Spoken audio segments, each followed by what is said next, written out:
Hi, I'm Rich Little. Join me for another timeless classic.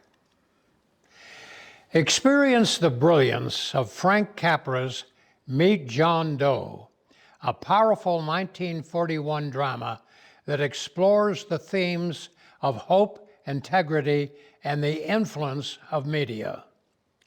Starring Gary Cooper as a down-on-his-luck drifter turned reluctant hero, and Barbara Stanwyck as a sharp, ambitious journalist, this film delves into the heart of the American spirit during the Great Depression.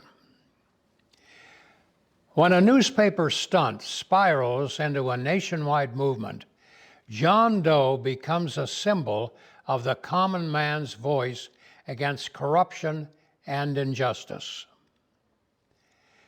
This thought-provoking masterpiece remains as relevant today as it was over 80 years ago. This was Capra's first film after leaving Columbia, and Capra reportedly filmed 5 different endings because he was unsure how to conclude the story. The final version was chosen after preview screenings and audience reaction. This is Gary Cooper. The film was very controversial because it dealt with media influence and the manipulation of the common man. After reading the script and being told that Barbara Stanwyck was my co-star, I decided it was worth the risk. The fact that I got paid $100,000 for this role also was a deciding factor. This was a huge sum in 1941. Shucks, I didn't tell them, but I would have done it for half that amount. And now let's roll the film and step into the golden age of cinema.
Yeah, DB. Oh, just cleaning out the deadwood. Okay. Look, Mr. Cannell, I just can't afford to be without work right now, not even for a day. I've got a mother and 2 kid sisters. More good luck telegrams. Well, you know how it is. I've just got to keep on working, see? Sorry, sister. I was sent down here to clean house. I told you I can't use your column anymore. It's lavender and no lace. Send those other people in.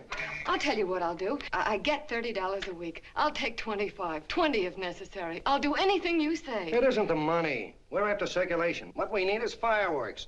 People who can hit with sledgehammers. Start arguments. Oh, I can do that. I know this town inside out. Oh, give me a chance, All please. right, come in. Cashier's got your check. Who are these people? Gibbs, Furley, Cunningham, Giles. Hey, you sister. Don't forget to get out your last column before you pick up your check.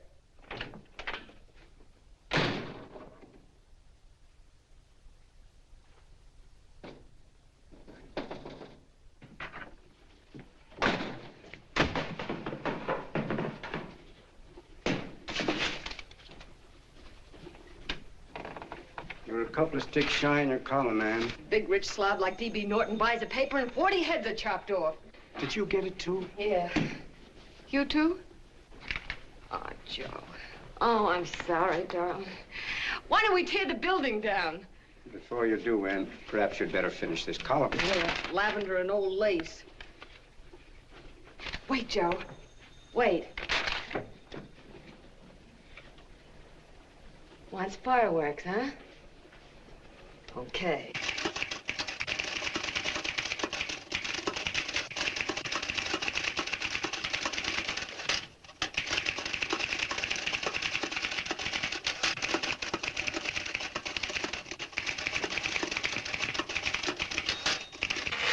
Here. Below is a letter which reached my desk this morning. It's a commentary on what we laughingly call a civilized world. Dear Miss Mitchell, 4 years ago, I was fired out of my job. Since then, I haven't been able to get another one. At first, I was sore at the state administration because it's on account of the slimy politics here we have all this unemployment. But in looking around, it seems the whole world's going to pot. So in protest, I'm going to commit suicide by jumping off the City Hall roof.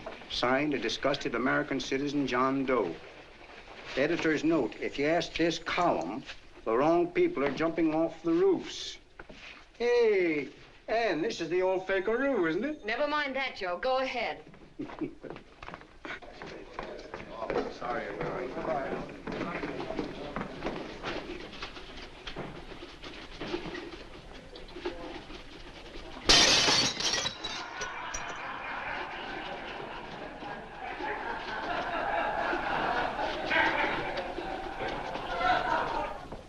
And it's because of the slimy politics that we have all this unemployment here. There it is. That's D.B. Norton's opening attack on the governor. Why, Jim, it's just a letter sent into a column. No, I can smell it. That's Norton. Good morning, gentlemen. Good morning, Governor. You're rather early. Governor, did you happen to see this in a new bulletin? Yes. I had it served with my breakfast this morning. Jim thinks it's D.B. Norton at work. Of course it is. Oh, come, Jim. That little item, D.B. Norton does things in a much bigger way. This is his opening attack on you, Governor. Take my word for it. What did he buy a paper for? Why did he engage a high-pressure editor like Connell for? He's in the oil business. I tell you, Governor, he's after your scalp. All right, Jim, all right. Don't burst a blood vessel. I'll look into it.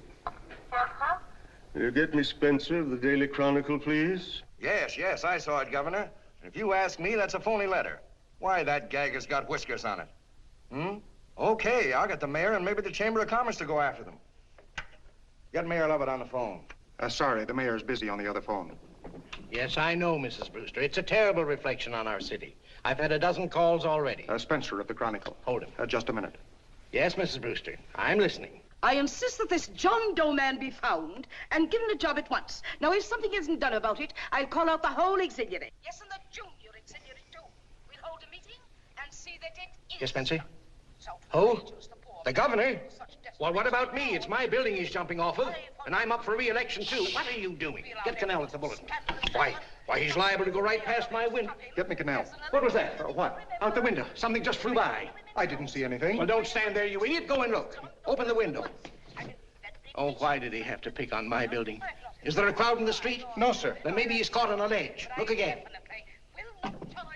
I think it must have been a seagull. A seagull? What's a seagull doing around the city hall? That's a bad omen, isn't it? Oh, no, sir. The seagull is a lovely bird. It's all right, Mrs. Brewster. It was just a seagull. Can I help? Nothing's happened yet. No, I'm watching. Don't worry, Mr. Brewster. Just leave it all to me. Spencer, I'll call you back. Hello, Canal? What are you doing? This is the mayor.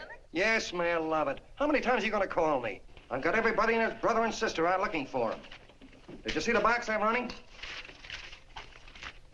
An appeal to John Doe. Think it over, John. Life can be beautiful, says Mayor. If you need a job, apply to the editor of this paper and so forth and so forth. Okay, Mayor, I'll let you know as soon as I have something. What? Well, pull down the blinds. Went up to Miss Mitchell's house, boy. She's in a bad way. Where is she? Hey, do you know something? She supports her mother and 2 kids. What do you know about that? Did you find her? No. Her mother's awful worried about her. When she left the house, she said she was going on a roaring drunk. The girl, I mean. Go out and find her. Sure. Hey, but the biggest thing I didn't tell you, her old man's Doc Mitchell. You know the doctor saved my mother's life and wouldn't take any money for it? You remember that. Okay, boss, I'll go and look for her. Holy smokes, Commissioner, you've had 24 hours. Okay, Hawkshaw, grab a pencil. Here it is again. About 5'5", brown eyes, light chestnut hair, and as fine a pair of legs as ever walked into this office. Did you want to see me? No. I've had the whole Army and Navy out searching for you because that's a game we play here every day. I remember distinctly being fired. That's right. But you have a piece of property that still belongs to this newspaper, and I'd like to have it. What's that? The letter. What letter? The letter from John Doe. Oh. The whole town's in an uproar. We've got to find him, and the letter's the only clue. There is no letter. We'll get a handwriting expert to... What? There is no letter. Say that again. There's no letter. I made it up. You made it up. Mm-hmm. You said you wanted fireworks. Don't you know there are 9 jobs waiting for this guy? 22 families want to board him free. 5 women want to marry him, and the mayor's practically ready to adopt him, and you... Just call the morgue, boss. He said there's a girl there. Shut up. Ann, say, why didn't you... Beatty. Only one thing to do, Hank. Drop the whole business quickly. How? Run a story. Say John Doe was in here and is sorry he wrote the letter and... That's right. They've got it, sure. He came in here, and I made him change his mind. Bulletin editor saves John Doe's life. Why, it's perfect. I'll have Ned write it up. Oh, Ned, I got a story I want you to... Wait a minute. Listen, you great, big, wonderful genius of a newspaper man. You came down here to shoot some life into this dying paper, didn't you? Well, the whole town's curious about John Doe, and boom, just like that, you're going to bury him. There's enough circulation in that man to start a shortage in the ink market. In what man? John Doe. What John Doe? John Doe, the one I made up. Look, genius, now look. Suppose there was a John Doe and he walked into this office. What would you do? Find him a job and forget about the whole business, I suppose, huh? Not me. I'd make a deal with him. A deal? Sure, when you get hold of a stunt that sells papers, you don't drop it like a hot potato. Well, this is good for at least a couple of months. You know what I'd do? Between now and, let's say, Christmas when he's gonna jump, I'd run a daily on. Starting with his boyhood, his schooling, his first job. A wide-eyed youngster facing a chaotic world. The problem of the average man, of all the John Does in the world. Now, then comes the drama. He meets discouragement. He finds the world his feet of clay. His ideals crumble. So what does he do? He decides to commit suicide and protest against the state of civilization. He thinks of the river, but no, he has a better idea. The city hall. Why? Because he wants to attract attention. He wants to get a few things off his chest, and that's the only way he can get himself heard. So? So he writes me a letter, and I dig him up. He pours out his soul to me. And from now on, we quote, I protest by John Doe. He protests against all the evils in the world. The greed, the lust, the hate, the fear. All of man's inhumanity to man. Arguments will start. Should he commit suicide or should he not? People will write in pleading with him. But no, sir. John Doe will remain adamant. On Christmas Eve, hot or cold, he goes. See? Very pretty. Very pretty indeed, Miss Mitchell. But would you mind telling me who goes on Christmas Eve? John Doe. What John Doe? The one we hire for the job, you lunkhead. Wait a minute. Let me get this through this lame brain of mine. Are you suggesting we go out and hire someone to say he's going to commit suicide on Christmas Eve? Is that it? Well, you're catching on. Who, for instance? Anybody. Beanie'll do. Why, sure. Who, me? Jump off a... Oh, no, any time at Christmas. I'm superstitious.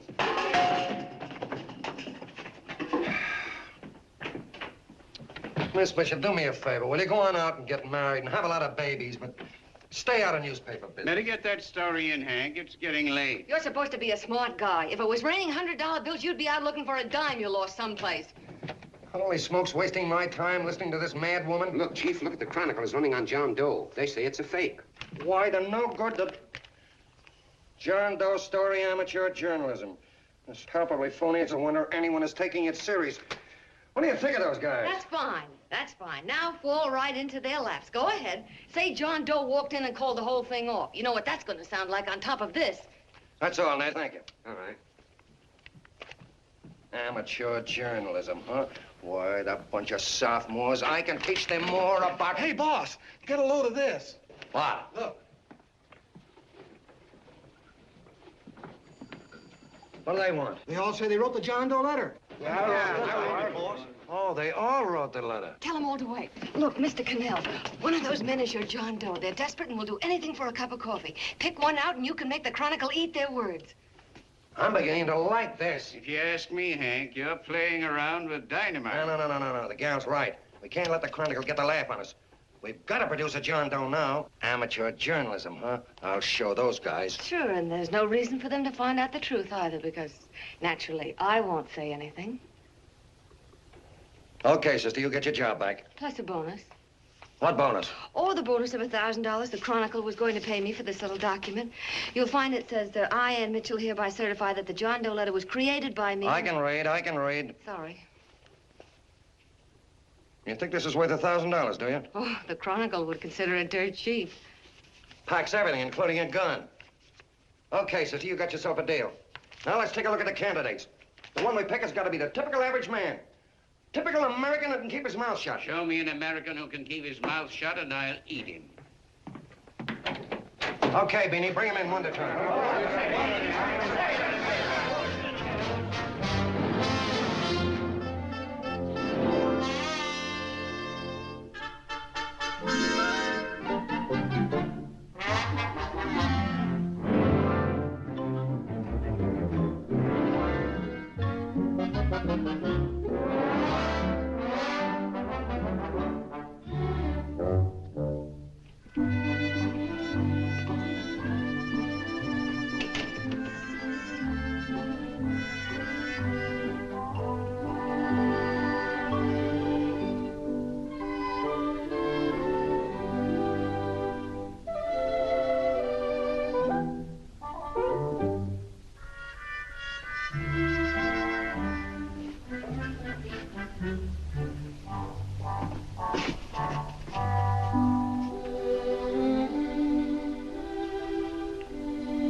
Did you write that letter to Miss Mitchell?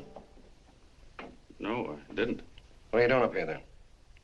Well, the paper says there were some jobs around loose. Thought there might be one left over. Had any schooling? Yeah, a little. What do you do when you work? I used to pitch. Baseball? Yeah, so the wing went bad. Where'd you play? Bush leagues, mostly. How about family? Got any family? No. Oh, just traveling through, huh? Yeah, me and a friend of mine. He's outside. Looks all right. It's perfect, a baseball player. What could be more American? I wish he had a family, though. Be less complicated without a family. Look at that face, it's wonderful. They'll believe him. Come on. What's your name? Willoughby. John Willoughby. Long John Willoughby, they called me in baseball. Would you like to make some money? Yeah, maybe. Would you be willing to say you wrote that letter and stick by it? I get the idea. Yeah, maybe. That's our man. He's made to order. I don't know. He don't seem like the kind of a guy that'd fall in line. When you're desperate for money, you do a lot of things, Mr. Cannell. He's our man, I tell you. He's fainted. Get the water quickly. Hurry up, Pop. Oh. Right here, sit down. You all right? Yeah, I'm all right. How many is that, 6?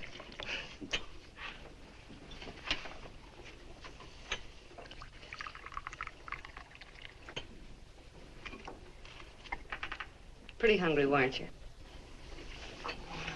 See, all this John Doe business is batty, if you ask me. Well, nobody asked you. Trying to improve the world by jumping off buildings. You couldn't improve the world if the buildings jumped on you. Don't mind the colonel. He hates people. He likes you well enough to stick around. Well, that's because we both play doohickeys. I met him in a boxcar a couple of years ago. I was fooling around with my harmonica, and he comes over and joins in. I haven't been able to shake him since.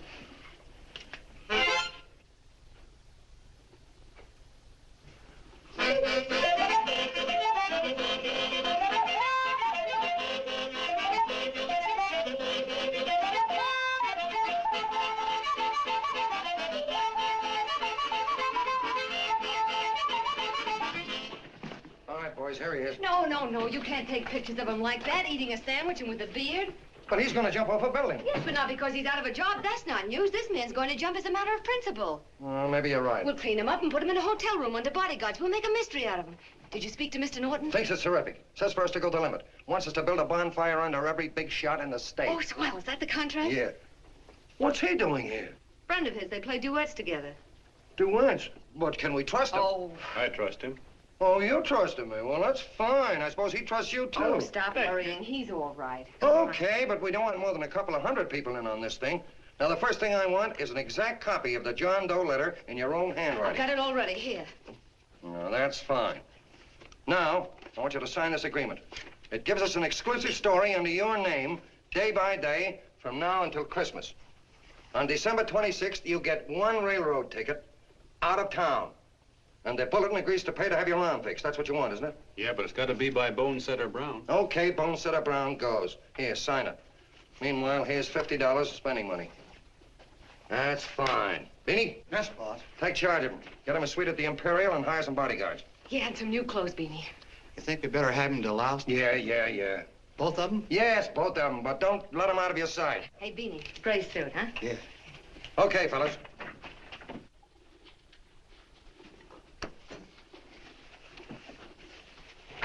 Take it easy, John Doe. And you start pounding that typewriter. Oh, boy, this is terrific. No responsibilities on our part, just statements from John Doe, and we can blast our heads off. Before you pop too many buttons, don't forget to make out that check for 1,000. Okay, fellas, now, let me see. You sit outside the door. Nobody comes in, see? You two fellas sit in here. Hey, pretty nifty, huh? You ain't gonna get me to stay here. Sure you are. No, sir. That spot under the bridge where we slept last night's good enough for me. Say, what'll I do with this baggage? Let's stick him in the bedroom. Give me mine. I ain't staying. You know, we were headed for the Columbia River country before all this John Doe business came up. You remember that, don't you? Sure, I remember. Say, your ears popped coming up in the elevator. Mine did. All along, John. I tell you, it's no good. You're gonna get used to a lot of stuff that's gonna wreck you.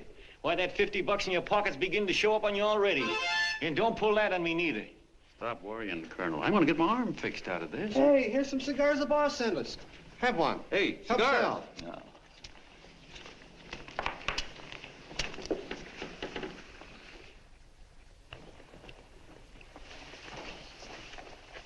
Say, I'll bet you even the major leaguers don't rate an outfit like this. Here, make yourself comfortable. Paper? I don't read no papers, and I don't listen to radios either. I know the world's been shaped by a drunken barber, and I don't have to read it. I've seen guys like you go under before. Guys that never had a worry.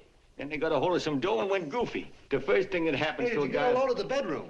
No. The first thing that happens to a guy like that, he starts wanting to go into restaurants and sit down at a table and eat salads and cupcakes and tea. Boy, what that kind of food does to your system.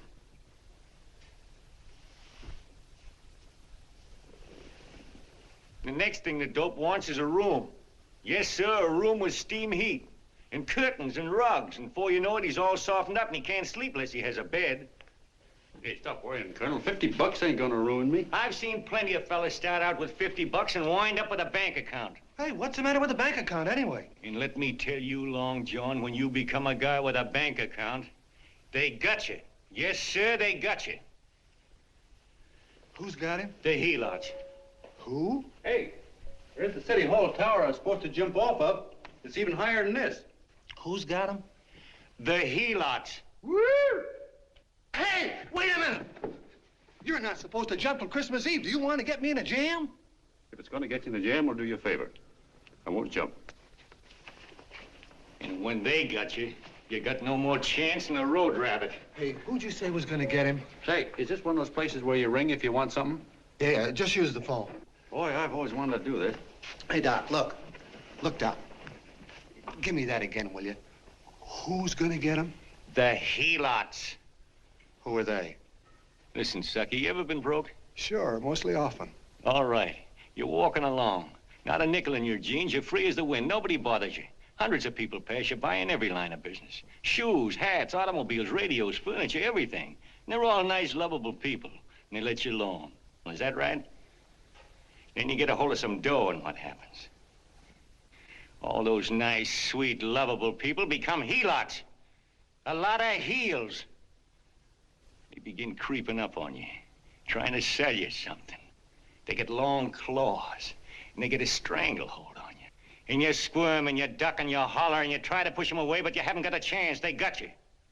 First thing you know, you own things. A car, for instance. Now your whole life is messed up with a lot more stuff. You get license fees, and number plates, and gas, and oil, and taxes, and insurance, and identification cards, and letters, and bills, and flat tires, and dents, and traffic tickets, and motorcycle cops, and courtrooms, and lawyers, and fines, and 1,000,001 other things.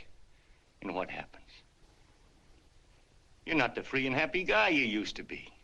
You gotta have money to pay for all those things. So you go after what the other fellas got. And there you are. You're a helot yourself.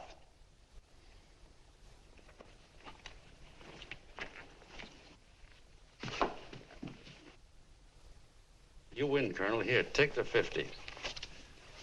Go out and get rid of it. You bet I will, just as fast as I can. I'm gonna get some canned goods, a fishing rod, and the rest I'm gonna give away. Give away? Hey, get me a pitcher's glove. I gotta get some practice.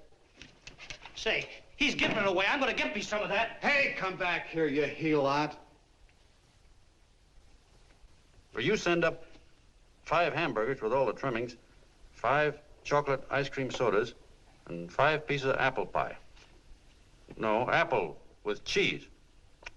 Yeah, thanks.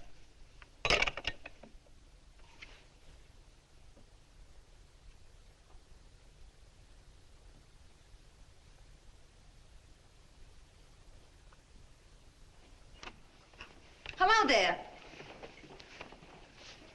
Well, well. If it isn't the man about town. All set, Miss Ann. Oh, yes. Let's go. Let's see, we want some action in these pictures. Action? That's good. No. This man's going to jump off a roof. Oh. Here, wait a minute. Let me comb your hair. Sit down. There, that's better.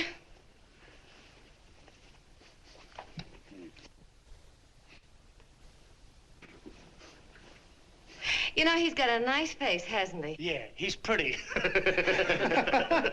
Here, sit down. Quiet, egghead. All right, now a serious expression. Can't. I'm feeling too good. Oh, come on now. This is serious. You're a man disgusted with all of civilization. With all of it? Yes, you're sore at the world. Come on now. Oh, crabby guy, huh? Yeah. No.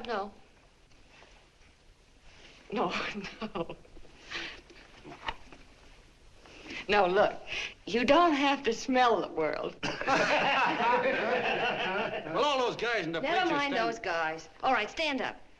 Now, let's see what you look like when you protest. Against what? Against anything, just protest.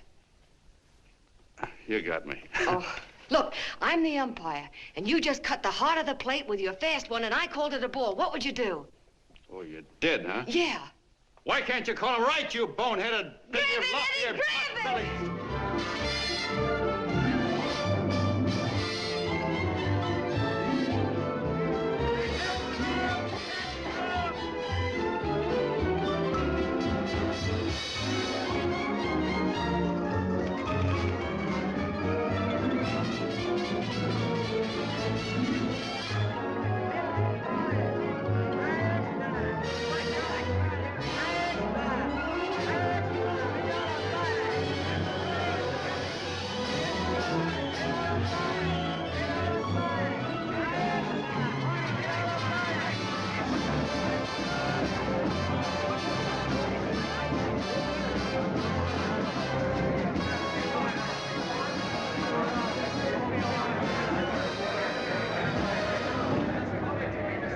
I don't care whose picture they're publishing. I still say that this John Doe person is a myth, and you can quote me on that. And I'm going to insist on his being produced for questioning. You know as well as I do that this whole thing is being engineered by a vicious man with a vicious purpose, Mr. D.B. Norton.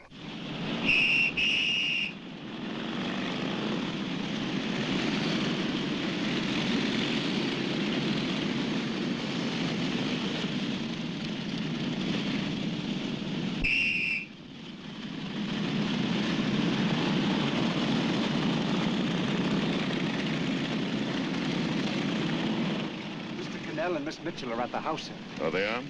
All right, come on. Personally, I think it's just plain stupidity to drop it now. You should see his fan mail, thousands.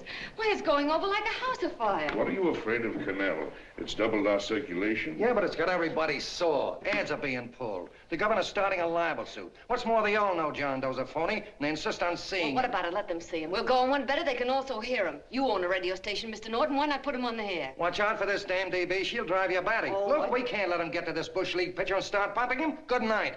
Now, tell him what that screwball might do. I walk in yesterday, here he is, standing on a table with a fishing pole, fly casting. Take my advice and get him out of town before this thing explodes in our faces. If you do, Mr. Norton, you're just as much of a dumb cluck as he is. Excuse me. No, you got yourself a meal ticket and you hate to Sure, let it's go. a meal ticket for me, I admit it, but it's also a windfall for somebody like Mr. Norton who's trying to crash national politics. That's what you bought the newspaper for, isn't it? You want to reach a lot of people, don't you? Well, put John Doe in the air and you can reach 130 million of them. He can say anything he wants and they'll listen to him. All right, we'll forget the governor and the mayor and all the small fry like that. This can arouse national interest. If he made a hit around here, he can do it every place else in the country. And you'll be pulling the strings, Mr. Norton. Go down to the office and arrange for some radio time. What, DB, you're not going to as fall... soon as possible. Okay. I just came in to get warm myself. Come on, let's go. Don't you go. I want to talk to you.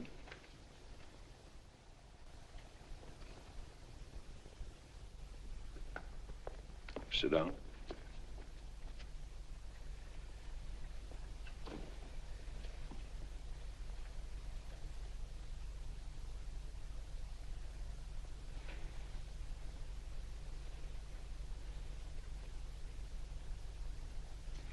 Hey, this John Doe idea was yours, huh? Yes, sir.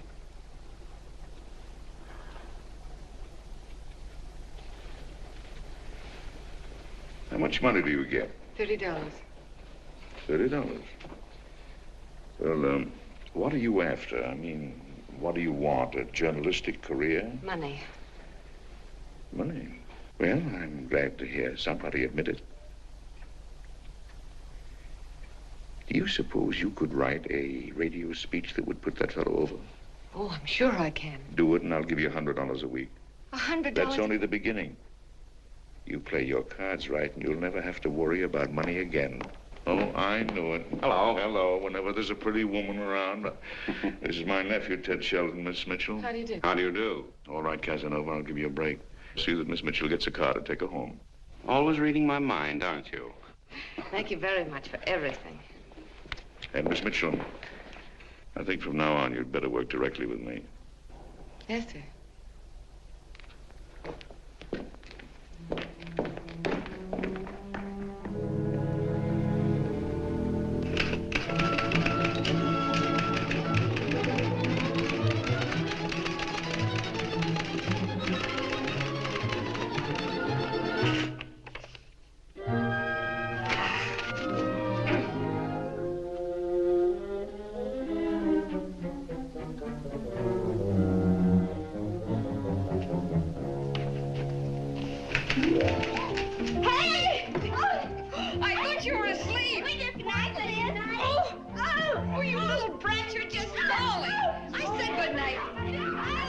Come, children. It's past your bedtime. Go on, Mama.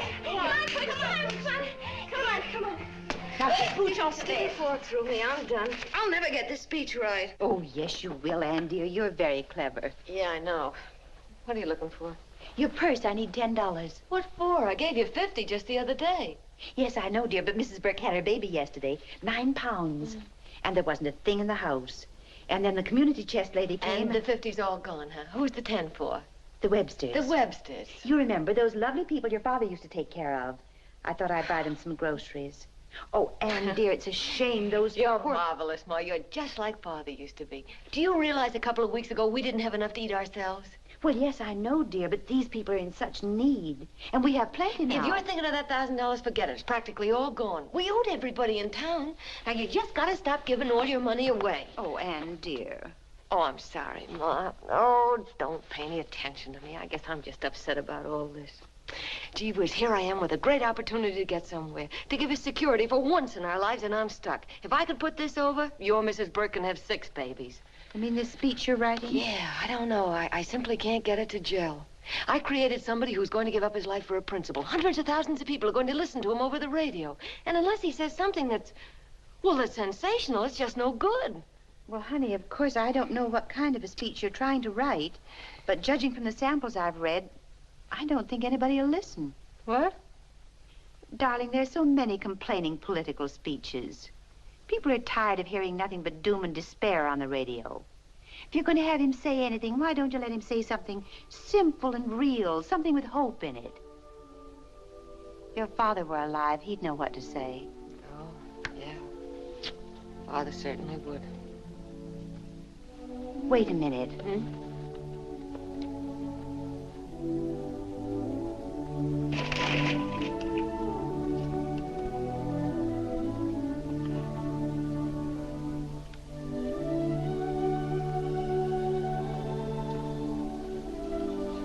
That's your father's diary, Anne.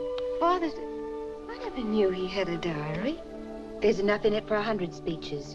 Things people ought to hear nowadays. You'll be careful of it, won't you, dear? It's always helped to keep your father alive for me. You bet I will, Ma. Wait a minute. John Doe don't want to sign no autographs. Well, what does he do all day? What does he do all day? He's writing out his memories. Sorry, lady, you can't see Mr. Doe. He wants to be alone. No, he just sits around all day and commutes with himself.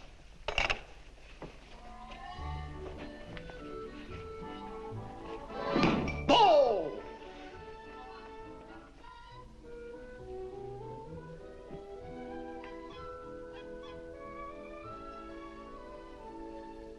I don't know how you're going to stand it around here till after Christmas. I'll bet you ain't heard a train whistle in 2 weeks.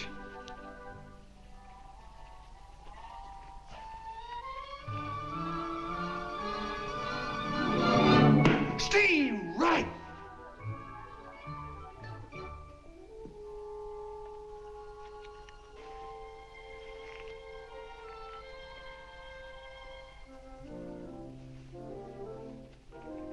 I know why you're hanging around.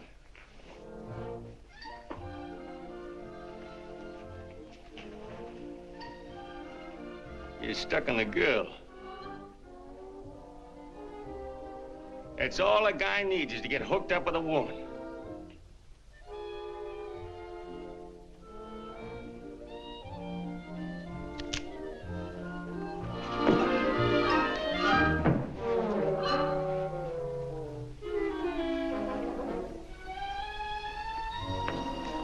What was that, a single?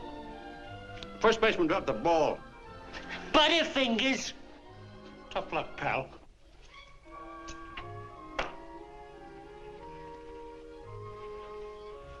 Guy has a woman on his hands. First thing he knows, his life is balled up with a lot more things. Furniture and...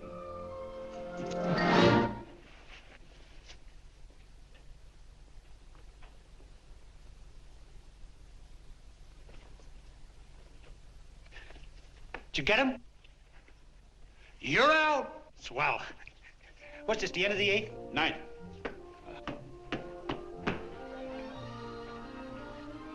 Hey, Beanie, there's a couple of mugs from the Chronicle snooping around out here. Huh. Come on, Angel Face. Gangway. What's the score, Angel Face? 3-2, our favor. Gee, that's great.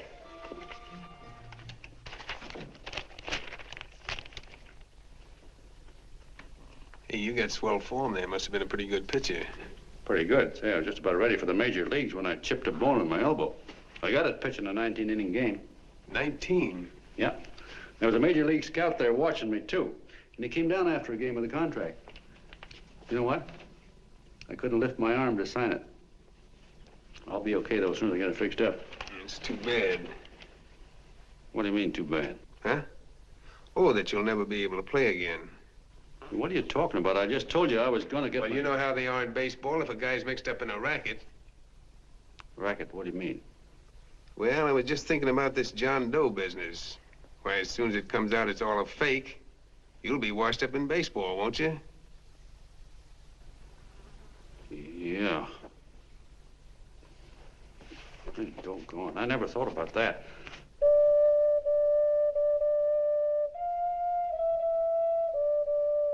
Gosh.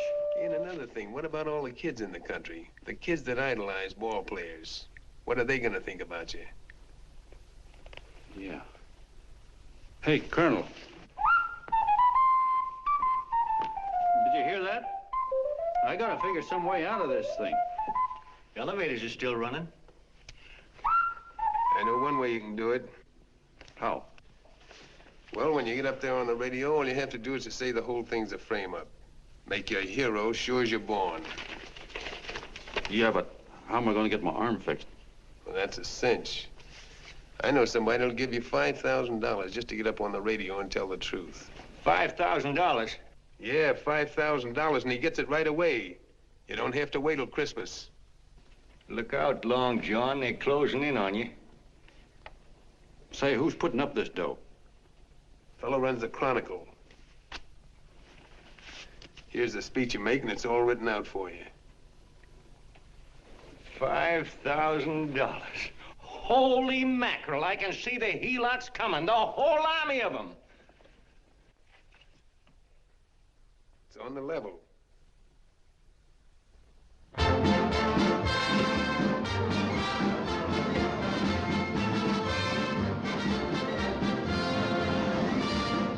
No, I'm sorry. Tickets for the broadcast are all gone. Phone the bulletin. Sorry, no more tickets left.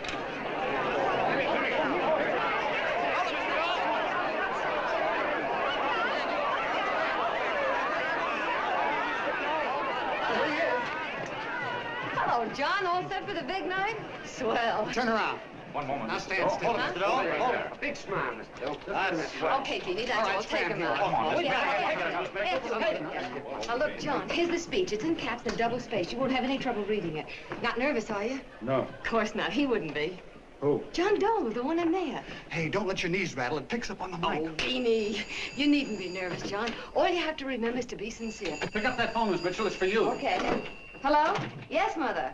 Oh, thank you, darling. Oh, there he is, the poor dear man. Oh, good luck to you, Mr. Doe. We want you to know that we're all for you. The girls all decided that you're not to jump off any roof at all. Even if we have to, we'll stop it. You got the speech I gave you?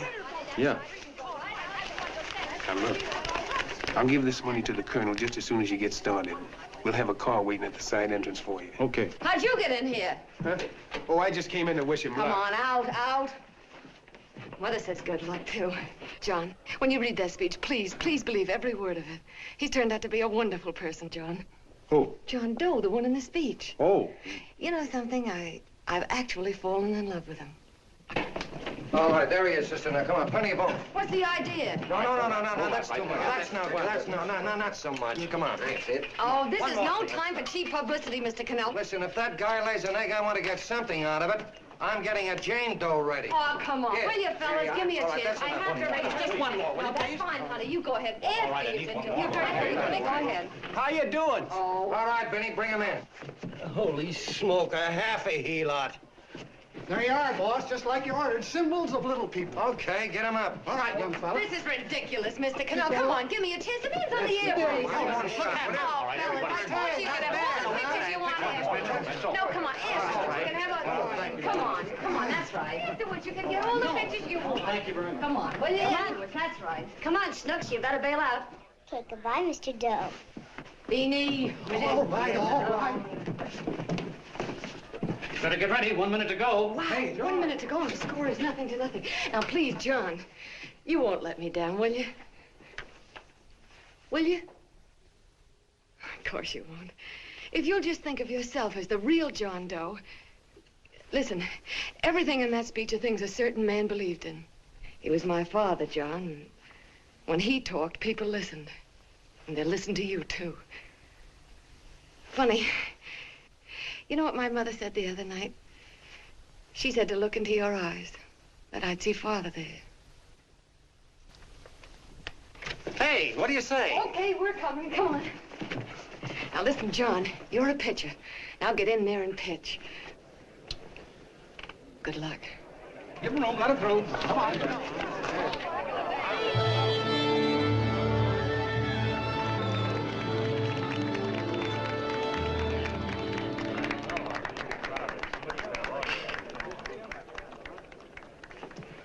Hey, let's get out of here. There's the door right there. Hey, what are you doing here? That's what I'd like to know. Come on, out. Hey, he's a friend of mine. Never mind, let him alone. He's all right. I'll be right over there pulling for you. No, John, over here.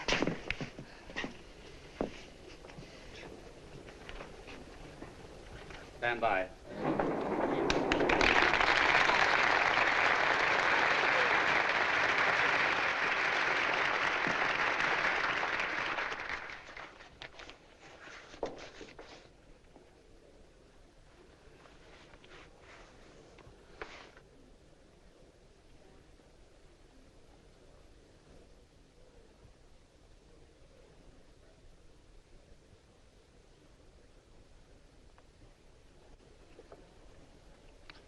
Phone the Chronicle. Tell them to start getting those extras out.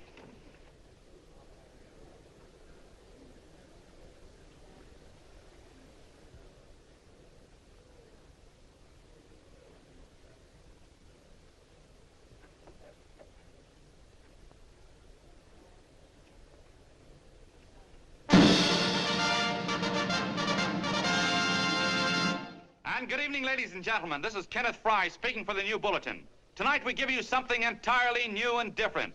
Standing beside me is the young man who has declared publicly that on Christmas Eve he intends to commit suicide, giving as his reason, quote, "I protest against the state of civilization," end quote.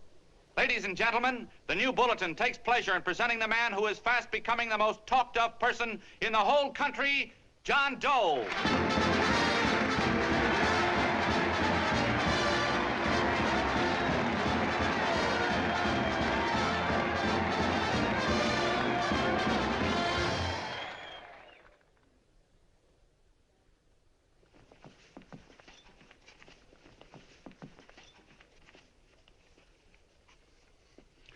Ladies and gentlemen, I am the man you all know as John Doe. I took that name because it seems to describe the average man. And that's me. And that's me. Well, it was me before I said I was going to jump off the city hall roof at midnight on Christmas Eve. Now I guess I'm not average anymore. Now I'm getting all sorts of attention. From big shots, too. We've been double-crossed. The mayor and the governor, for instance. They don't like those articles I've been writing. You're an imposter, young fellow. That's a pack of lies you're telling. Who wrote that speech for you? Benny, get that gun. Hey, kid.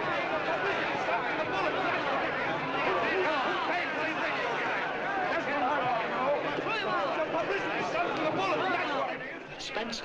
Ladies and gentlemen, the disturbance you just heard was caused by someone in the audience who tried to heckle Mr. Doe. The speech will continue.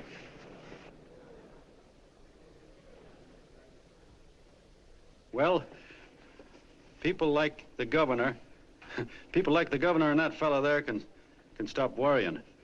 I'm not going to talk about them. I'm going to talk about us. The average guys, the John Does. If anybody should ask you what the average John Doe is like, you couldn't tell him because he's a million and one things. He's Mr. Big and Mr. Small. He's simple and he's wise. He's inherently honest, but he's got a streak of larceny in his heart. He seldom walks up to a public telephone without shoving his finger into the slot to see if somebody left a nickel there.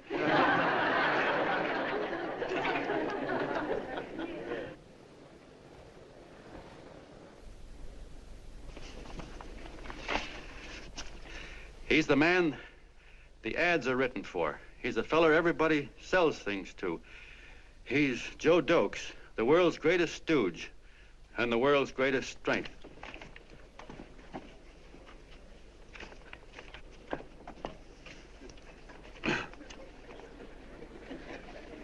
Yes, sir.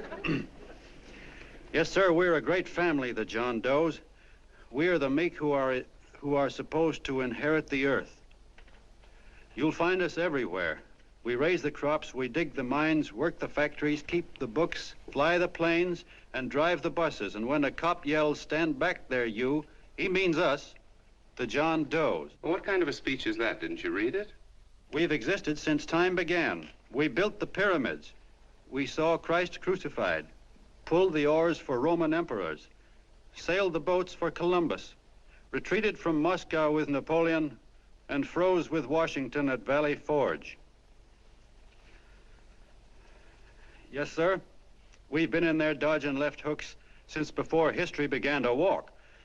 In our struggle for freedom, we've hit the canvas many a time, but we always bounce back because we're the people, and we're tough.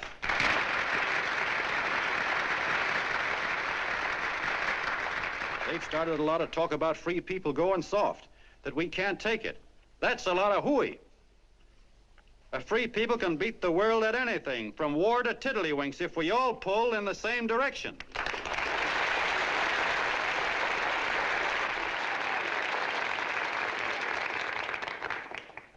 I know a lot of you are saying, "What can I do? I'm just a little punk. I don't count." Well, you're dead wrong. The little punks have always counted, because in the long run, the character of a country is the sum total of the character of its little punks.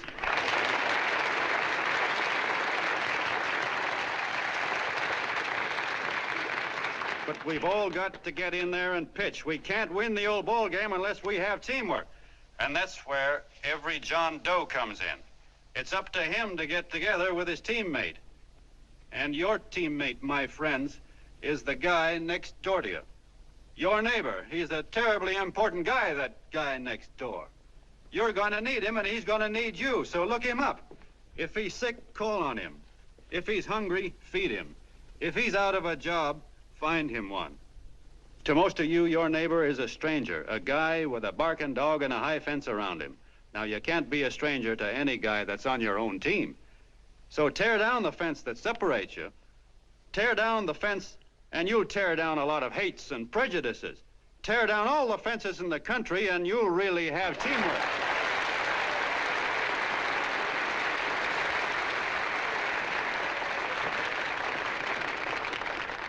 I know a lot of you are saying to yourselves, "He's asking for a miracle to happen. He's expecting people to change all of a sudden." Well, you're wrong. It's no miracle. It's no miracle because I see it happen once every year, and so do you, at Christmas time. There's something swell about the spirit of Christmas, to see what it does to people, all kinds of people. Now, why can't that spirit, that same warm Christmas spirit, last the whole year round? Gosh, if it ever did, if each and every John Doe would make that spirit last 365 days out of the year, we'd develop such a strength, we'd create such a tidal wave of goodwill that no human force could stand against it. Yes, sir, my friends. The meek can only inherit the earth when the John Does start loving their neighbors. You better start right now. Don't wait till the game is called on account of darkness. Wake up, John Doe. You're the hope of the world.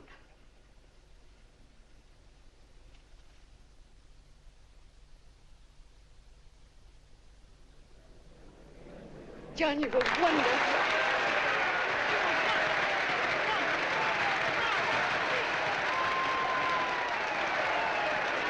Let's get out of here. Now you're talking.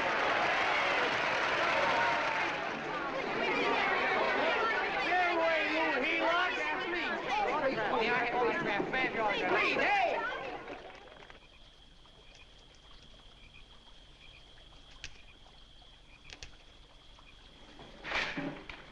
I knew you'd wake up sooner or later. Boy, am I glad we got out of that mess. I had the $5,000 sewed up. Could have been on my way to old Doc Brown. You're a pitcher, John, she says. Now, go in there and pitch. What a sucker. Yeah, she's a heel-out just like the rest of us. Lucky you got away from her. What was I doing up there making a speech anyway? Me, huh? Geez, the more I think about it, the more I could... Tear down all the fences. Why, if you tore one picket off of your neighbor's fence, he'd sue you. $5,000 had it right in my hand. What do you mean he ran away? Well, go after him, find him. That man is terrific.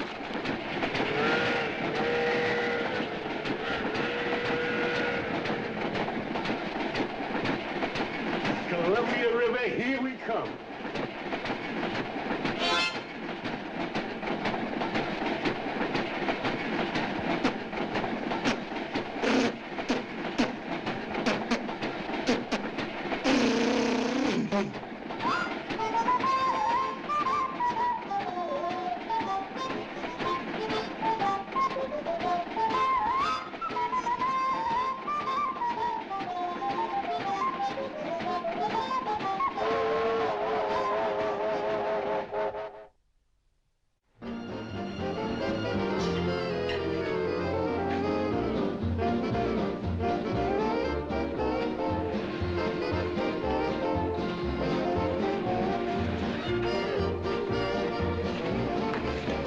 Jitterbugs.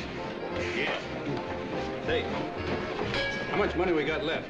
4 bits. Better make it donuts, huh? Yeah.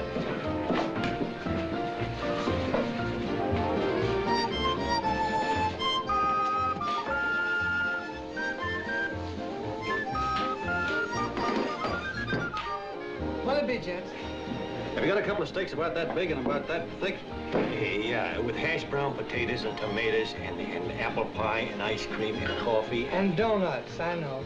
Hey, Ma, Seekers, a pair. Fingers a pair coming up. Glad he took the tea out of that.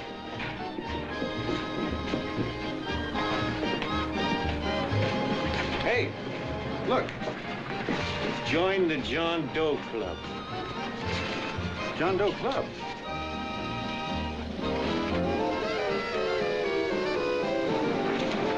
Uh-oh.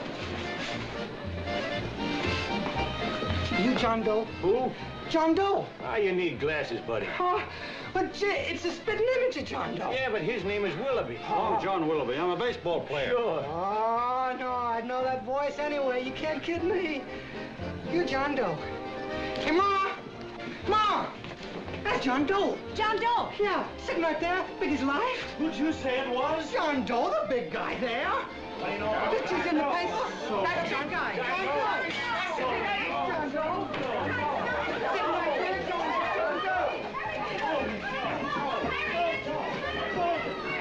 Doe. Hey, operator. Dan's Beanery. Look, call everybody in town. John Doe was just in my place. Yeah, he ordered donuts.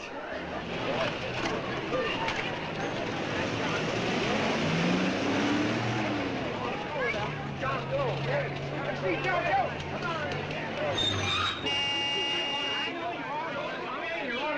John Doe, we're all neighbors. And my office is packed like a sardine box. What does John Doe look like, Mr. Mayor? Oh, he's one of those great big outdoor type men. No, you can't see him. You didn't vote for me the last time. Shame on you. What are you doing there? Get off my front porch anyhow. Mr. Norton come yet? Oh, well, I wonder where he's at. What's keeping him? He should have been here 15 minutes ago. Oh, there it comes now. Now, everybody on your dignity. Don't do anything to disgrace us. A little town, but we got to show off. Better let me talk to him. All right, but present it to him as a great cause for the common man. Ah, here they come. Now, give him room down there. Give him room, folks. Come on now. Come on. Here they come. Here they come. Here's Mr. Norton. How do you do, Mr. Norton? I'm Mayor Hawkins. Here's Mr. Norton. Let me go, you darn fool. I'm the mayor. Mr. Norton. Mr. Norton. Mr. Norton. I'm Mayor Hawkins. Your office telephoned me to hold him. Well, that's fine. How is he? Oh, he's fine. He's right in my office there. You know, it's a great honor having John Doe here, and you too. Haven't had so much excitement since the old City Hall burned down. People are so excited they nearly tore his clothes off. Oh, Matilda, darling, phone the newspapers, tell them Mr. Norton's here. Step right inside, Mr. Norton. My office. Very comfortable here, Mr. Norton. Just had it air conditioned. Gangway, please. Get room for Mr. Norton. Gangway. Gangway. Here he is, Mr. Norton. Well taken care of. The neighbors are serving him a light lunch. Hello, John. Well, Mr. Mayor, if you don't mind, we'd like to talk to him alone. Why, certainly, certainly. All right, everybody. Clear out. But you Everybody, quickly now. Come on. Come on. Come on. That's All right. Don't argue with me here. Wait till we get home. Don't you push me around like that. Even though I'm your wife, you can't push me around. Look, Mr. Norton, I think you got a lot of nerve having those people hold us here. There's nobody holding you here, Mr. Doe. It's only natural There's that people... nobody holding us here. Let's get going.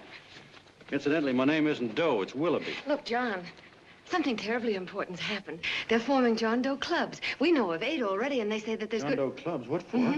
To carry out the principles you talked about in your radio speech. I don't care what they're forming. I'm on my way, and I don't like the idea of being stopped either. Oh, but you don't know how big this thing is. You should see the thousands of telegrams we've received and what they're saying about you. Look, it started as a circulation stunt, didn't it? Well, you got your circulation. Now, why don't you let me alone? Oh, it started as a circulation stunt, but it isn't anymore. Mr. Norton wants to get back of it and sponsor John Doe clubs all over the country. He wants to send you on a lecture tour. Me? Uh-huh. Well, certainly, with your ability to influence people, it might grow into a glorious movement. Say, let's get something straight here. I don't want any part of this thing. If you got an idea I'm going around lecturing the people, why, you're crazy. Baseball's my racket, and I'm sticking to it. Come on, Colonel, let's get out of here. John, please, please. I just got rid of one crowd. But please, Mr. Mayor, tell him the John Doe Club wants to talk to him. Let them in, Mr. Mayor. Let them come in. Okay, folks, but remember your manners. No stampeding. Walk slow, like you do when you come to pay your taxes.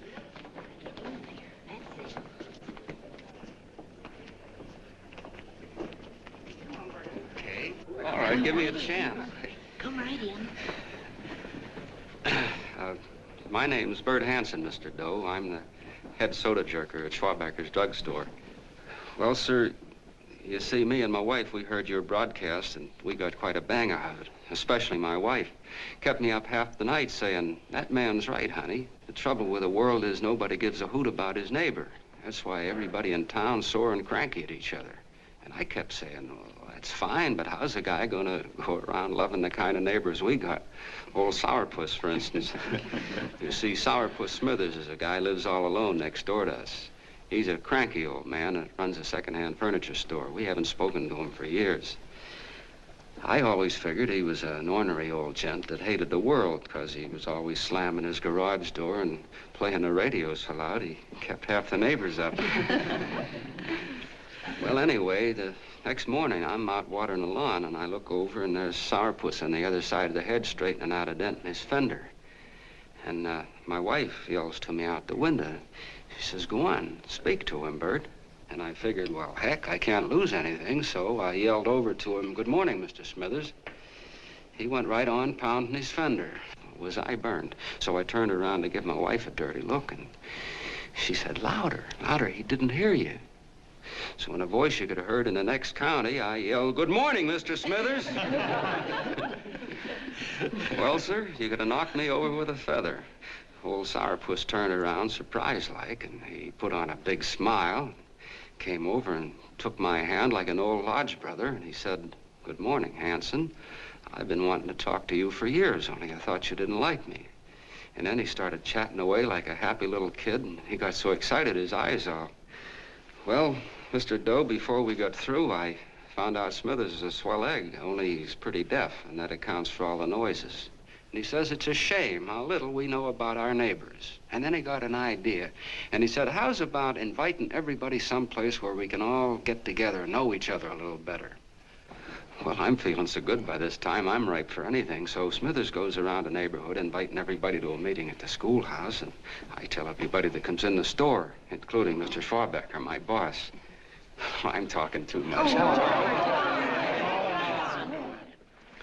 Well, I'll be doggone if over 40 people don't show up. Of course, none of us knew what to do, but we sure got a kick out of seeing how glad everybody was just to say hello to one another. Tell him about making Sourpuss chairman. Oh, yeah, we made Sourpuss chairman and decided to call ourselves the John Doe Club. And say, incidentally, this is my wife. Come here, honey. This is my wife, Mr. Doe. How do you do, Mr. Doe?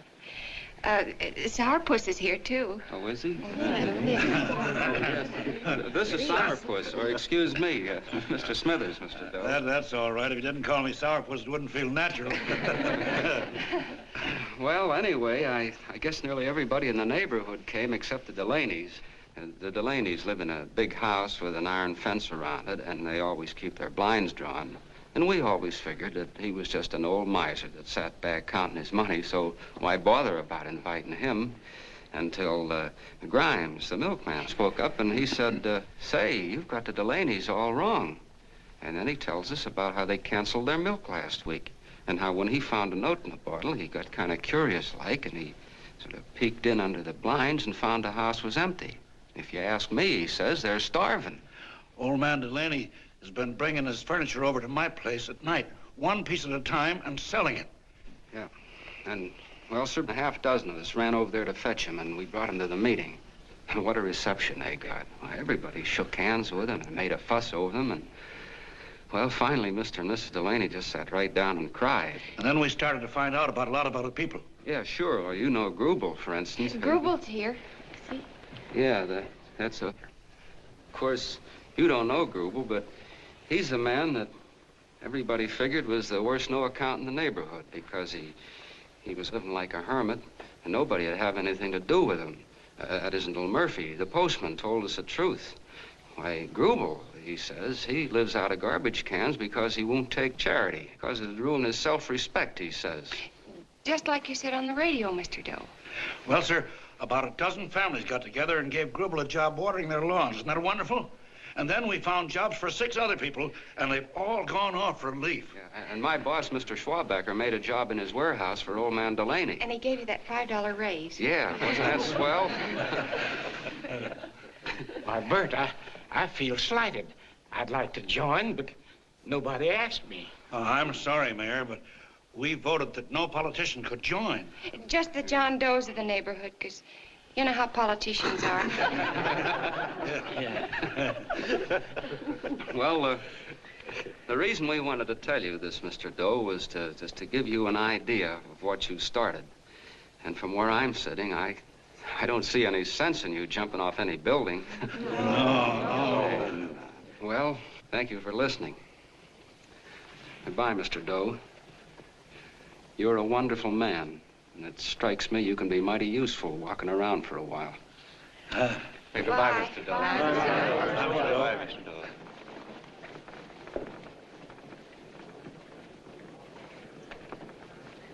I'm Mrs. Delaney, Mr. Doe. And God bless you, my boy.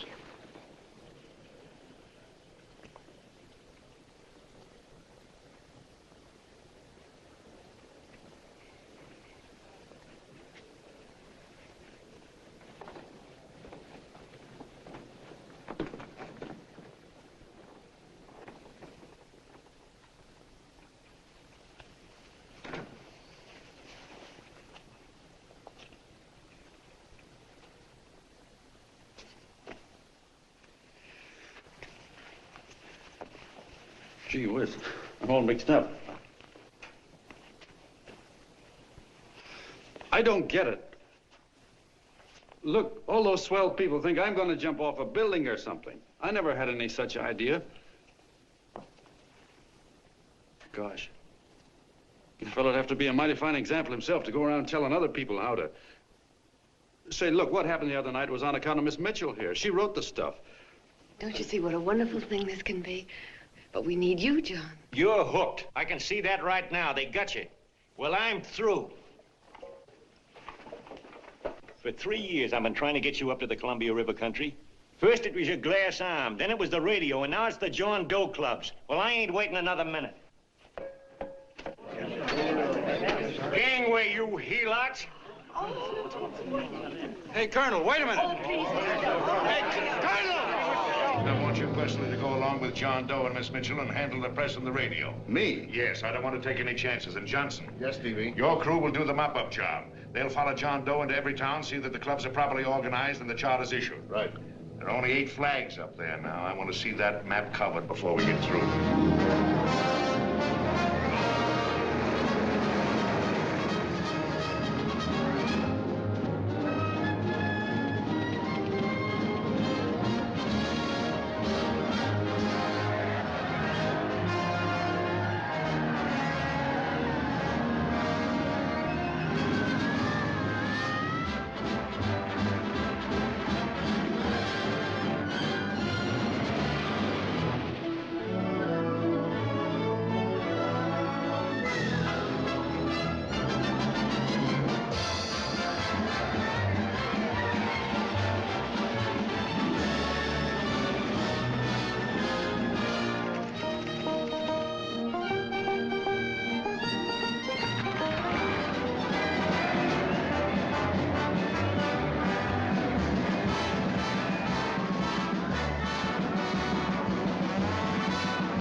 been growing like wildfire.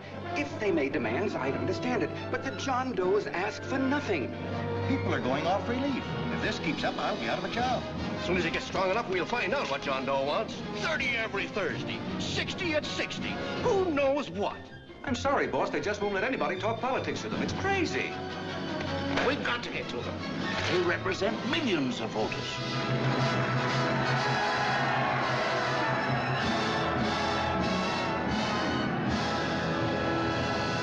I tell you, ladies and gentlemen, this thing has been nothing short of a prairie fire. We've received so many applications for charters to the John Doe clubs, we haven't been able to take care of them. I'd hate to have that many pins stuck in me. This John Doe convention is a natural. It's going to put our city on the map. By over 2,400 John Doe clubs are sending delegates. Can you imagine that? You, Mr. Mayor, will be the official host. You will make the arrangements for decorating the city, parades, and a reception for John Doe when he gets home. And don't wear your high hat. No high hat? No high hat. And from you, Cannell, I want a special John Doe edition every day until the convention is over. And now, if you will, please step into the outer office and look your prettiest because there are photographers there to take pictures of this committee. Don't worry, DB. Everything will be taken care of. Isn't it all too wonderful? Gather down here in a nice group and I'll get a nice picture of you. Oh, Mr. Mayor, would you step down in front row, please? You ladies get close to him. That's it. Well, I don't get it. Get what? Look, DB, I'm supposed to know my way around. This John Doe movement has cost you a fortune. Now, this convention is going to cost plenty. Well? Well, I'm stuck with 2 and 2, and I'm a sucker if I can make 4 out of it. Where do you come in? You'll have the satisfaction of knowing that my money has been spent for a worthy cause. I see. I better stick to running the paper, huh? I think maybe you better had. And Cannell, I'd like to have the John Doe contract, all the receipts for the money we advanced him with the letter Miss Mitchell wrote, for which I gave her $1,000. Yes, sure. Well, we leave for the airport, half an hour. Is that Johnny boy's room? Better hustle him up. He'll be ready on time. He's packing. Ah, good. Did you see his picture on the cover of Time? Yeah. I gotta give you credit, Annie girl. I've handled a good many big promotions in my time. Everything from a World's Fair to a channel swimmer. But this one has certainly got me spinning. And now a John Doe convention. Wow. Say, if you could only get him to jump off the City Hall roof on Christmas Eve, I'd guarantee you 500,000 people there. Charlie. Huh? What do you make of him? Oh, Johnny boy? Well, I don't know what angle you want, but I'll give it to you quick. Number 1, he's got great yokel appeal, but he's a nice guy. Number 2, he's beginning to believe he really wrote that original suicide letter that you made up. Number 3, he thinks that you're Joan of Arc or something. Yeah, I know. Number 4, well, you know what number 4 is.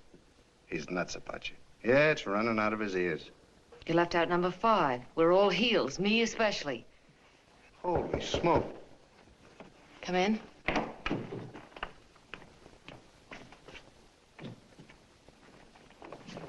I'm all packed. Good. I'll go and get Beanie Boy. Okay, Charlie boy.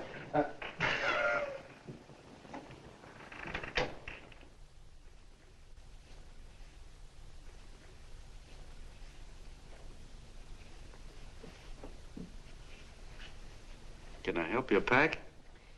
No, thank you.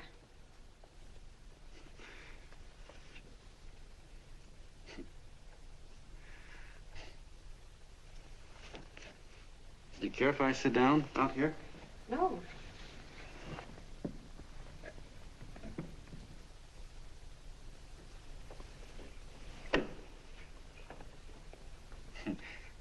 You know, I had a crazy dream last night.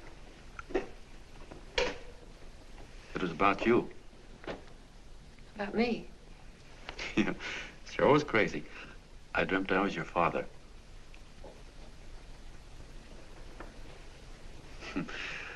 There was something I was trying to stop you from doing. So I got up out of bed and I walked right through the wall here, right straight into your room. You know how dreams are. And there you were in bed. But you're a little girl, you know, about 10. And very pretty, too. So I shook you, and the moment you opened your eyes, you hopped out of bed and started running like the devil in your nightgown. You ran right out the window there, and you ran out over the tops of buildings and roofs and everything for miles. And I was chasing you. And all the time you were running, you kept growing bigger and bigger and bigger, and pretty soon you were as big as you are now, you know, grown up. And all the time I kept asking myself, what am I chasing her for? And I didn't know. Isn't that a hot one? Well, anyway, you ran into some place, and then I ran in after you, and when I got there, there you were, getting married. And the nightgown had changed into a beautiful wedding gown. You sure look pretty, too. And then I knew what it was I was trying to stop you from doing. Dreams are sure crazy, aren't they? Well, would you like to know who it was you were marrying? Oh, a tall, handsome Ubangi, I suppose. No, not that bad. It was that fellow that sends you flowers every day. What's his name? Mr. Norton's nephew? Ted Sheldon. Yeah, that's the one. But here's the funniest part of it all. I was the fellow up there doing the marrying, you know, the justice of peace or something. You were? I thought you were chasing me. Well, yes, I was, but I was your father then, you see. But the real me, John Doe, or that is, Long John Willoughby, I was the fellow up there with the book. You know what I mean? I guess so. Then what happened? Well, I took you across my knee and I started spanking you. That is, I didn't do it. I mean, I did do it, but it wasn't me, you see. I was your father then. Well, I held you across my knee and I said, Annie, I won't allow you to marry a man that's just rich or that has his secretary send you flowers. The man you marry has got to swim rivers for you. He's got to climb high mountains for you. He's got to slay dragons for you. He's got to perform wonderful deeds for you. Yes, sir. And all the time, the guy up there, you know, with the book, me, just stood there nodding his head. And he said, go to it, Pop. Whack her one from me, because that's just the way I feel about it, too. So he said, come on down here and whack her yourself. So I came down and I whacked you a good one, see? Then he whacked you, and I whacked you another one. We both started whacking you like... Well, if you're through whacking her, come on, let's get going. Okay, fellas, right in here. You go out the side entrance, there's a bunch of autograph seekers out front. We'll be down with the bags in a minute. Come on, don't make a government project out of this. Hi, Benny. When's our plane take off again? Couple of minutes. How many people do you think we've talked to already, outside the radio, I mean? Oh, I don't know. About 300,000. 300,000. What makes them do it, Ann? What makes them come and listen and get up their John Doe clubs the way they do? I've been trying to figure it out. Look, John, what we're handing them are platitudes, things they've heard 1,000,000 times. Love thy neighbor, clouds have silver linings, turn the other cheek. It's just a... Yeah, I heard them 1,000,000 times, too, but there you are. Maybe they're like me, just beginning to get an idea what those things mean. You know, I never thought much about people before. They were always just somebody to fill up the bleachers. And the only time I worried about them is when they didn't come in to see me pitch. You know, lately I've been watching them when I talk to them. I could see something in their faces. I could feel that they were hungry for something. You know what I mean? Maybe that's why they came. Maybe they're just lonely and wanted somebody to say hello to. I know how they feel. I've been lonely and hungry for something practically all my life.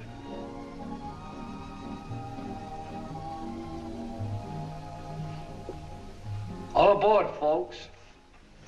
That's what I said at the office. Yeah, that's true. Oh, somebody else sitting here? No, that's your seat. And this is your coat. Mine? A little token of appreciation. Oh. Oh, it's beautiful, D.B. Well, I don't quite know what to say. Well, don't say anything at all. Just sit down. Oh. Go ahead, open it.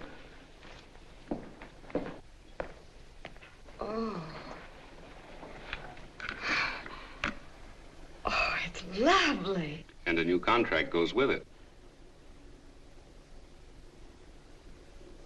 Well, come on, spring it. You've got something on your mind. It must be stupendous. You know, that's what I like about it. Right to the point, like that. All right, Practical Annie, here it is.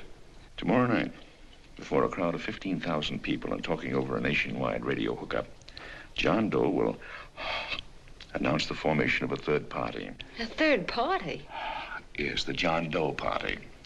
Devoted entirely to the interests of all the John Does all over the country, which practically means 90% of the voters. He will also announce the third party's candidate for the presidency. A man whom he personally recommends, a great humanitarian, the best friend the John Does have. Mr. D.B. Norton. Yes.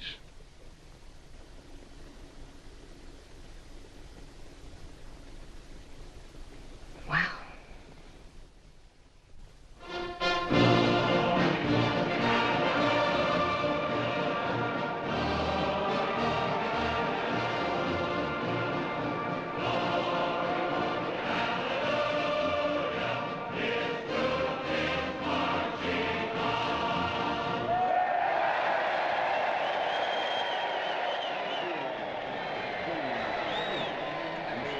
And although the opening of the convention is hours off, the delegates are already pouring into the ballpark by the droves, with lunch baskets, banners, and petitions asking John Doe not to jump off any roof. No matter how you look at it, it's still a phenomenal movement. These John Does, or the hoi polloi, as you've heard people call them, have been laughed at and ridiculed, but here they are, gay and happy, having traveled thousands of miles, their expenses paid by their neighbors, to come here to pay homage to their hero, John Doe. And in these days of wars and bombings, it's a hopeful sign that a simple idea like this can sweep the country. An idea based on friendliness, on giving and not taking, on helping your neighbor and asking nothing in return. And if a thing like this can happen, don't let any of your grumbling friends tell you that humanity is falling apart. This is John B. Hughes signing off now and returning you to our main studio until 9 o'clock, when the convention will officially open. Oh, John, come in. Say, I'm kind of... It's raining out a little. That's all right. It's good to see you. Sit down. Thanks.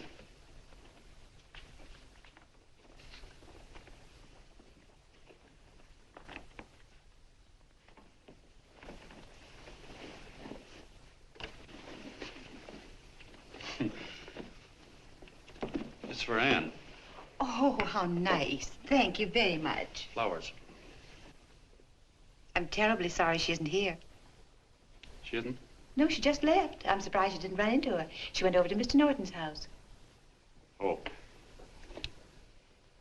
Did you want to see her about something important? Yeah, well, no, it'll wait. Say, he's a nice man, isn't he? Mr. Norton, I mean. He's done an awful lot for the...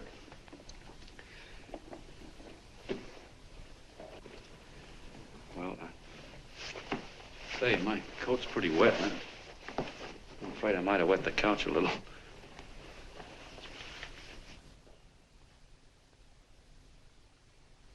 Well, I guess I'll see her at the convention later. Yes, of course. I'll see that she gets the flowers.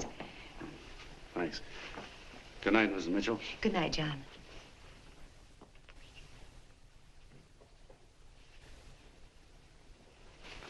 Say, Mrs. Mitchell, I'm kind of glad Anne isn't here. You see, I came over here hoping to see her alone, and kind of hoping I wouldn't, too, you know what I mean? There was something I wanted to talk to her about. But, well, it'll wait, I guess. Good night. Good night, John. Say, look, Mrs. Mitchell, have you ever been married? Oh, I'm sure you have. Gosh, that's pretty silly. I guess you must think I'm kind of batty. Well, I guess I'd better be going at that. John, my husband said, I love you. Will you marry me? You did? What happened? I married him. Well, yeah, that's what I mean, see? It was easy as all that, huh? Uh-huh. Yeah, but look, Mrs. Mitchell, you know, I love Ann, and it's going to be awfully hard for me to say it because, well, you know, she's so wonderful. And, well, the best I ever was a Bush League pitcher. And, you know, I think she's in love with another man, the one she made up. You know, the real John Doe. Well, that's pretty tough competition. I bet you he'd know how to say it all right. On me, I get up to it and around it and in back of it, but I never get right to it. You know what I mean? So the only chance I've got is, well, if somebody could kind of give her a warning, sort of prepare her for the shock. You mean you'd like me to do it? Hmm? Well, I was thinking that, yeah, you know, sort of break the ice. Of course I will, John. Gee, well, thank you, Mrs. Mitchell. Hey, you're okay.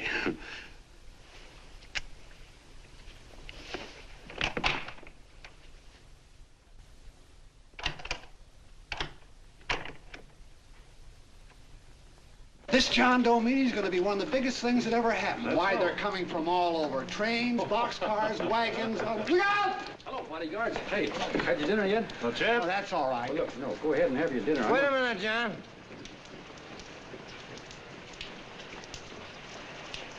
Hello, Mr. Connell. How are you, John? John, I want to have a little talk with you. What's the matter? Are you falling? Come here. Hey, boss. Oh, quiet. Say, tell me something. Did you read the speech you're going to make tonight?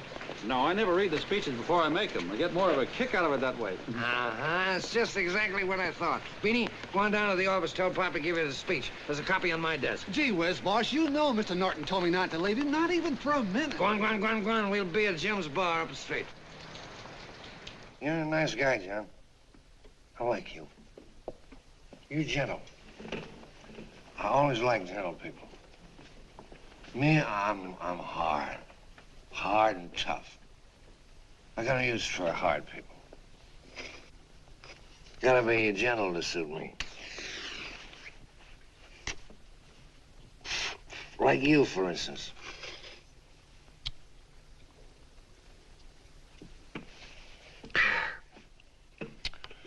Yep, I'm hard. But you want to know something? I've got a weakness. Never guess that, would you? Well, I have.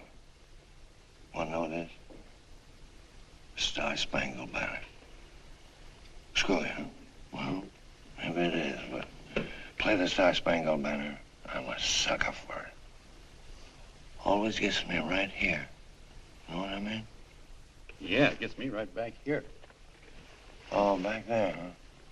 Well, every man to his own taste. You weren't old enough. You weren't old enough for the World War, were you, Jim? No, of course not. No, you must have been just kidding. I was just ripe and raring to go. You know what my old man did when I joined up? He joined up, too. Got to be a sergeant. And here's a kick for you. We were in the same outfit. Funny, huh? Hmm?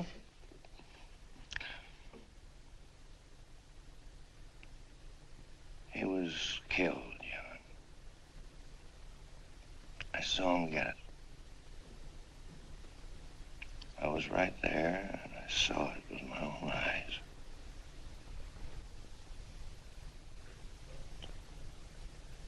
Me, I came out without a scratch. That is, excepting my ulcers.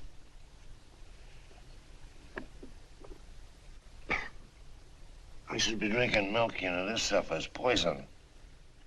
Hey, Tubby. Yes, Mr. Connell. What do you say, huh? All right. Yep, I'm a sucker for this country. I'm a sucker for the Star-Spangled Banner, and I'm a sucker for this country. I like what we got here. I like it. A guy can say what he wants and do what he wants without having a bayonet shoved through his belly. And that's all right, isn't it? You betcha. Yeah. Well, we don't want anybody coming around changing it, do we? No, sir. No, sir. And when they do, I get mad. I get boiling mad. And right now, John, I'm sizzling. I get mad for a lot of other guys besides myself. I get mad for a guy named Washington, and a guy named Jefferson, and Lincoln. Lighthouses, John. Lighthouses in a foggy world. You know what I mean? Yeah, you bet. Listen, pal, this fifth column stuff is pretty rotten, isn't it? Yeah, it certainly is. And you'd feel like an awful sucker if you found yourself marching right in the middle of it, wouldn't you? You. Of course, you wouldn't know it because you're gentle. But that's what you're doing. You're mixed up with a skunk, my boy. A no-good, dangerous skunk. Say, you're not talking about Mr. Norton, are you? I'm not talking about his grandfather's pet poodle. You must be wrong, Mr. Cannell. Because he's been marvelous about the John Doe clubs. Yeah? Say, you're sold on this John Doe idea, aren't you? Sure. Sure. I don't blame you. So am I. It's a beautiful miracle. A miracle that can only happen right here in the good old USA. And I think it's terrific. What do you think of that? Me, hard-boiled Cannell, and I think it's plenty terrific. All right. Now, supposing a certain unmentionable worm whose initials are DB was trying to use that to shove his way into the White House so he could put the screws on, so he could turn out the lights in those lighthouses. What would you say about that, huh? Nobody's going to do that, Mr. Cannell. They can't use the John Doe clubs for politics. That's the main idea. Is that so? Then what's a big political boss like Hammett doing in town? And a labor leader like Bennett? And a lot of other big shots are up at DB's house right now. Wolves, John. Wolves. Waiting to cut up the John Does. Wait till you get a gander at the speech you're gonna make tonight. You're all wet. Miss Mitchell writes those speeches. Nobody can make her write that kind of stuff. They can't, huh? Who do you think writes them? My Aunt Emma? I know she writes them. And gets a big bonus for doing them, too. A mink coat and a diamond bracelet. Don't write them. Why, that gold-grabbing dame would double-cross her own mother for a handful of Chinese yen. Shut up. If you weren't drunk, I'd... Hey, boss. Here's the speech, boss. Hey. Go on and read it, John, and then start sucking. Hey, wait a minute, Mr. Doe. Tubby? Yes, sir. Better bring me a glass of milk. I'm smoking too much.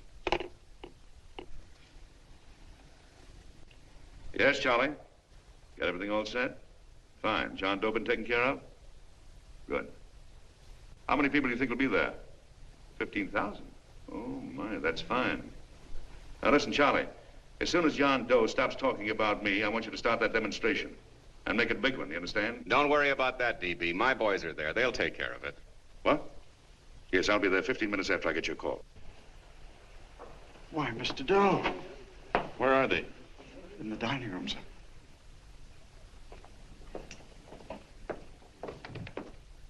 Now, gentlemen, I think we're about ready to throw that great big bombshell. Yeah, well, it's about time.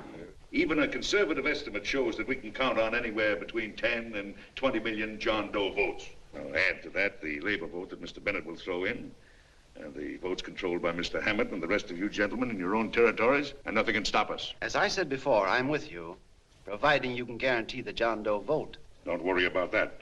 You can count on me on one condition. Little Bennett's got to be taken care of. Didn't I tell you that everybody in this room would be taken care of? My agreement with you gentlemen stands. I'm with you, DB, but I still think it's a very daring thing we're attempting. These are daring times, Mr. Barrington. We're coming to a new order of things.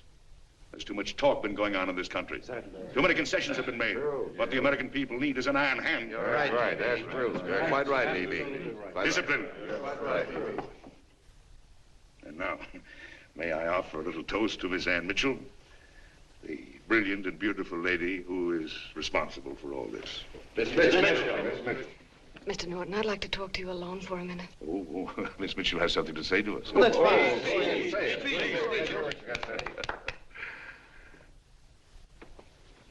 Hello.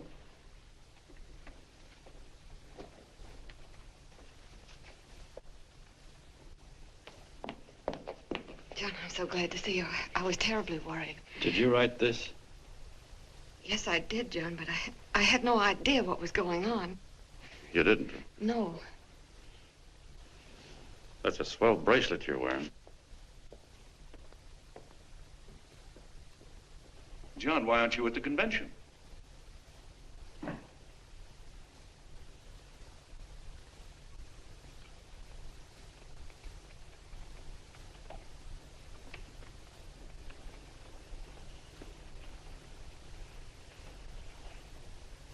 Is there anything wrong? No, nothing's wrong. Everything's fine. So there's going to be a new order of things, huh? Everybody's going to cut himself a nice fat slice of the John Does, eh? You forgot one detail, Mr. Big Shot. You forgot me, the prize stooge of the world. Why, if you or anybody else thinks he's going to use the John Doe clubs for his own rotten purpose, he's going to have to do it over my dead body. Oh, hold on a minute, young man. Hold on. That's rather big talk. I started the John Doe clubs with my money, and I'll decide whether or not they're being properly used. No, you won't. You're through deciding anything. And what's more, I'm going down to that convention, and I'm going to tell those people exactly what you and all your fine-feathered friends here are trying to cook up for them. And I'm going to say it in my own words this time. Stop it, D.B. Stop it. You ruined us, D.B. Wait a minute, fella. My uncle wants to talk to you. Listen to me, my son. Before you lose your head completely, may I remind you that I picked you up out of the gutter and I can throw you right back there again? You've got a nerve accusing people of things. These gentlemen and I know what's best for the John Does of America, regardless of what tramps like you think. Get off that righteous horse of yours and come to your senses. You're the fake. We believe in what we're doing. You're the one that was paid the 30 pieces of silver. Have you forgotten that? Well, I haven't. You're a fake John Doe, and I can prove it. You're the big hero that's supposed to jump off tall buildings and things. Do you remember? What do you suppose your precious John Does will say when they find out that you never had any intention of doing it, that you were being paid to say so? You're lucky they don't run you out of the country. With the newspapers and the radio stations that these gentlemen control, we can kill the John Doe movement deader than a doornail. We'll do it, too, the moment you step out of line. Now, if you still want to go to that convention and shoot your trap off, you go ahead and do it.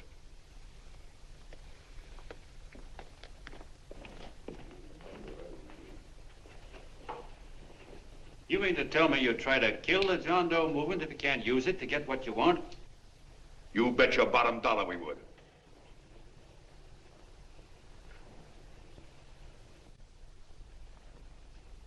Well, that certainly is a new low.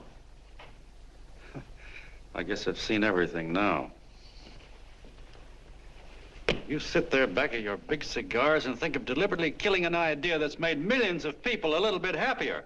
An idea that's brought thousands of them here from all over the country, by bus and by freight and jalopies and on foot, so they could pass on to each other their own simple little experiences. Why, look, I'm just a mug and I know it, but I'm beginning to understand a lot of things. Why, your type's as old as history. If you can't lay your dirty fingers on a decent idea and twist it and squeeze it and stuff it into your own pocket, you slap it down. Like dogs, if you can't eat something, you bury it. Why, this is the one worthwhile thing that's come along. People are finally finding out that the guy next door isn't a bad egg. That's simple, isn't it? And yet a thing like that's got a chance of spreading till it touches every last doggone human being in the world, and you talk about killing it. Why, when this fire dies down, what's going to be left? More misery, more hunger, and more hate. And what's to prevent that from starting all over again? Nobody knows the answer to that one, and certainly not you with those slimy, bollocksed-up theories you got. The John Doe idea may be the answer, though. It may be the one thing capable of saving this cockeyed world. Yet you sit back there on your fat hulks and tell me you'll kill it if you can't use it. Well, you go ahead and try. You couldn't do it in a million years with all your radio stations and all your power. Because it's bigger than whether I'm a fake. It's bigger than your ambitions, and it's bigger than all the bracelets and fur coats in the world. You bet it is, John. And that's exactly what I'm going down there to tell those people. A minute, you ungrateful rat. My uncle's been too good. He's getting away. Give me the boat. John! I've always told you, D.B., you're playing with dynamite. Which way? All right, now, girl, get away. Before he gets through tonight, he'll ruin us all. I'll stop him cold. Don't worry, I've been ready for this. John! Oh, John, please listen to me. Please, I can explain everything, John. I didn't know what they were going to do. Let me go with you, John. John, please. Go ahead, driver. The ballpark. Explain it to you, John. Please let me go with you. Please. John! Mr. Martin wants to see you. Listen to me, Mayor Lovett. You do as I say. I want them both arrested. You tell the police department to pick up Canal. I've got the girl here. I've got the bullet. I don't care what you charge him with. If you're worried, let him go in the morning, but keep him in jail overnight. Hello, Bulletin. Put that wire on.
Gentlemen, one moment, John.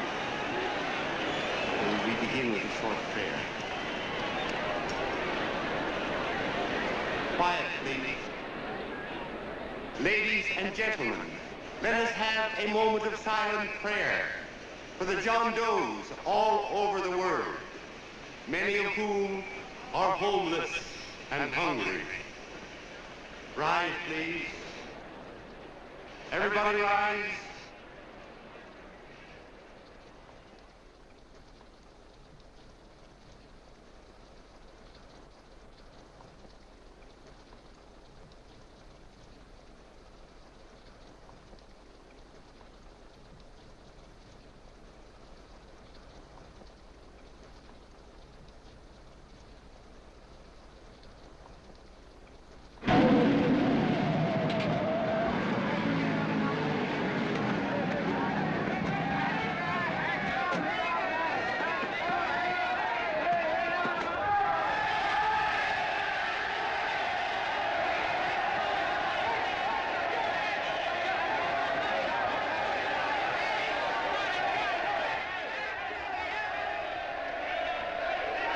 Newsboys.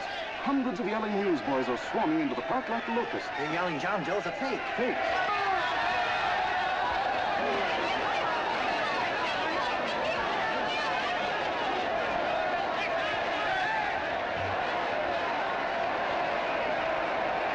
Federal investigation urged by Chamber of Commerce. How could he be a fake? It must be some kind of a gag. A what? A gag. A gag.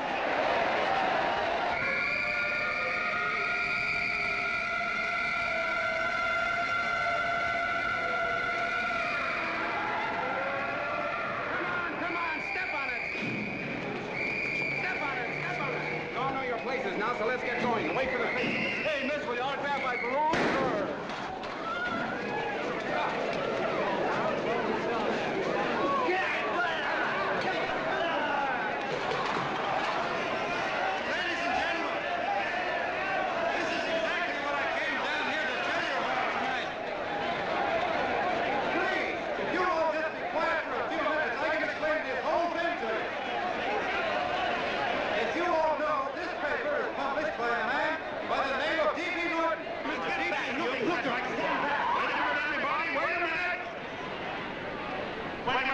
Gentlemen, my name is D.B. Norton. You all know me. I accuse this man of being a faker. We've been taken for a lot of suckers, and I'm the biggest of the lot. I spend a fortune backing this man in what I believe to be a sincere and worthy cause, just as you all did. And now I find out it's nothing but a cheap racket cooked up by him and two of my employees for the sole purpose of collecting dues from John Does all over the country. That's a lie. It's not a lie. Nickels and dimes to stuff into their own pockets. You can read all about it in the newspapers there. That's a lie. Listen, Don't don't believe what... This man had no intention of jumping off the top of a building. He was paid to say so. Do you deny that? That's got nothing to do with it. Were you paid for it or weren't you? Yes, I was paid, but there happened... And what about the suicide note? You didn't write that either. What difference... Did you write it or didn't you? No, I didn't write it. Now, you bet your life you didn't. You look in your papers, ladies and gentlemen, and you'll find Miss Nixon's signed confession that she was the one who wrote it. Listen, folks, it's a fact that I didn't write the letter. There, you see, he admits it. You're a fake, John Doe. For what you have done to all these good people, they ought to run you out of the country. And I hope they do it.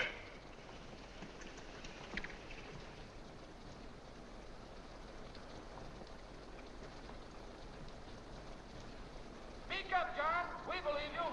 Please, listen, folks. Now that he's through shooting over his face, I've got a couple of things to tell you about... Come on, the rest of you get in here and riot. Break this crowd up. Come on. I'm sorry, folks, but we can't hear him anymore. Something's gone wrong with the loudspeakers. John Doe's a fake! Boo! They can't hear me. Boo! This thing's not working. Ladies and gentlemen.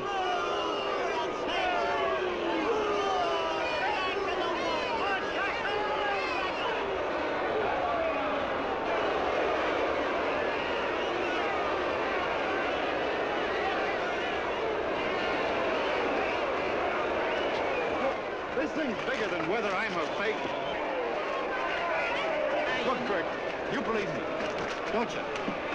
Sure, I believe you. Walking my legs off, thinking up 5,000 signatures for a phony. Well, there you are, Mr. Doe. 5,000 names asking you not to jump off any roof. It makes no difference, Bert. The idea's still good. We don't have to give up our club. Yeah, well, you can have it. They're starting to throw things. Somebody's going to get hurt. I'm afraid it'll be John Doe. Listen to that mob. I've got to go to him. All right, lady. Hey, what's your order? Oh, let me go. I want to go to him. Oh, please.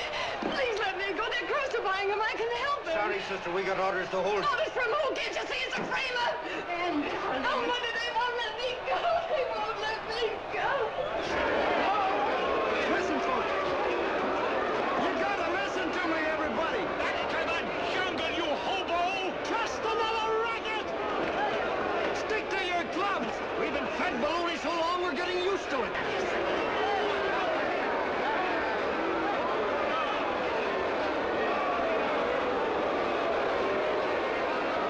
idea is still good.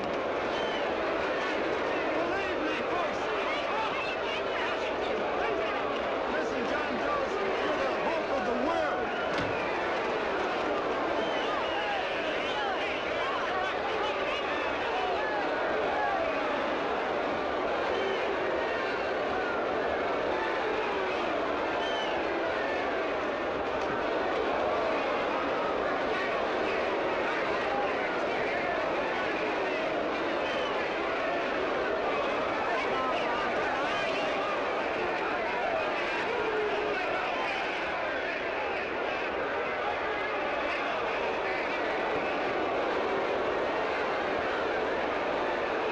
He's finally managed to get him out of the park. But if that boy isn't hurt, it'll be a miracle. Ladies and gentlemen, this certainly looks like the end of the John Doe movement. Well, boys, you can chalk up another one to the Pontius Pilates.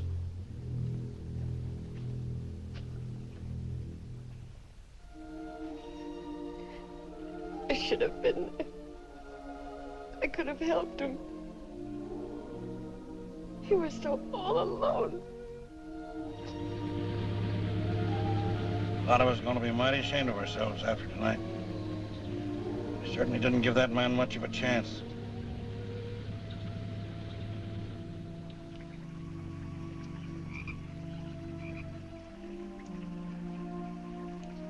Have some more coffee, Long John? No thanks, Carl.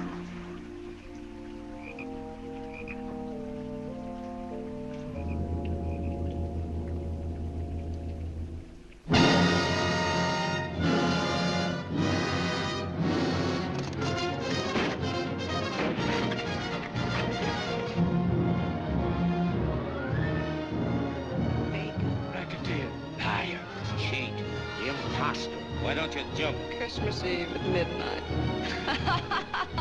Bye, Mr. Doe. You're a wonderful man. And God bless you, my boy. Now get in there and catch. You're a fake John Doe, and I can prove it. You're the big hero who's supposed to jump off tall buildings and things. Do you remember? What do you suppose your precious John Does will say when they find out that you never had any intention of doing it, that you were being paid to say so? Christmas Eve at midnight.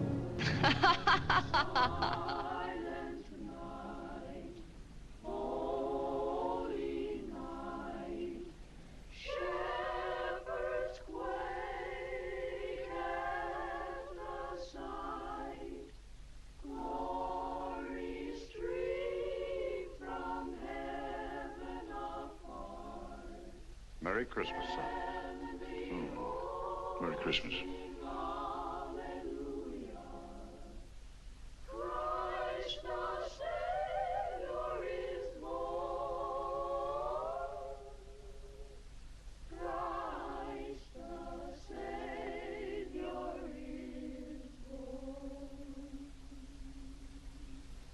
Thank you, sir.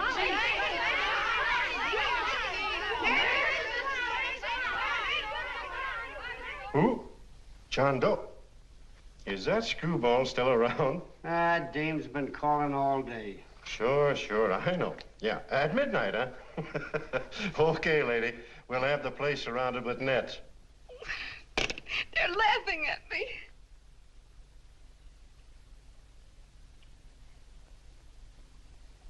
You're a sick girl, Anne. You better take it easy.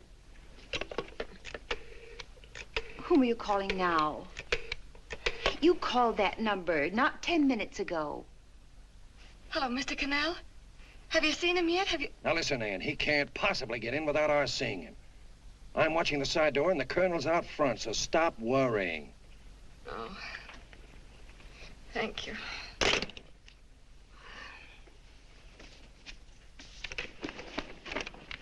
What, Ann? Anne, don't be foolish. If this isn't the craziest, the battiest, the looniest wild goose chase I ever heard of. Shut up, Bert. Sourpuss is right. Yeah, well, if he is, I'm a banana split. That man is going to be on that roof. Don't ask me how I know. I just know, and you know it as well as I do. Sure. I'd like to believe in fairy tales, but a guy that's a fake isn't going to jump off any roof. I don't think he was any fake, not with that face. And anyway, what he stood for wasn't a fake. Okay, honey, okay.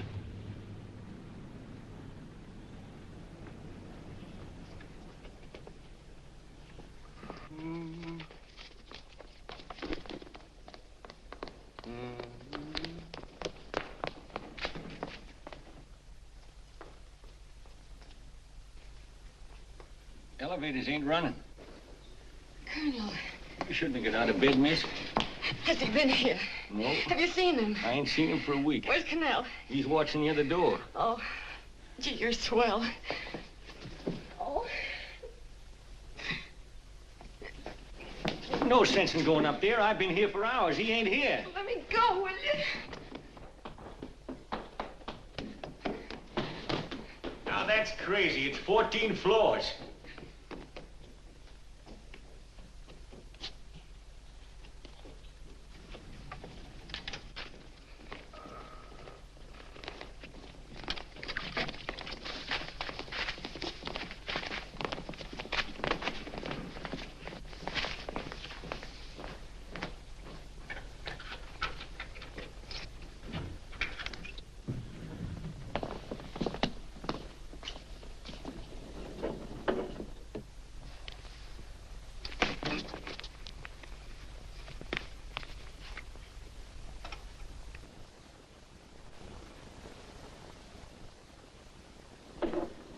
far as the elevator goes. We gotta walk up to the tower.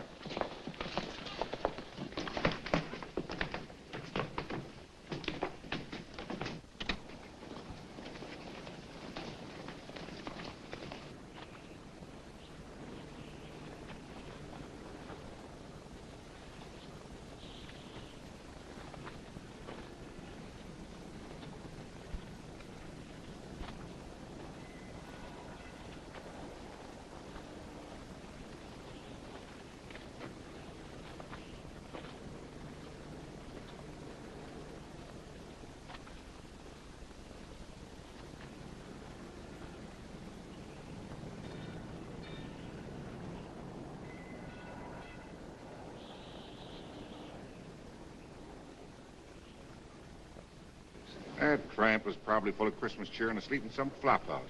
Let's go. I've got to decorate my tree.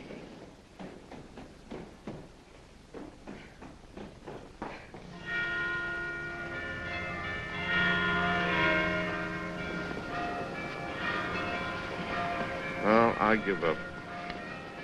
I don't know what gave us the idea that we'd attempt anything like this. I guess you're right. I'm afraid the joke's on us. Let's go. I hope nobody finds out we've been here.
I wouldn't do that if I were you, John.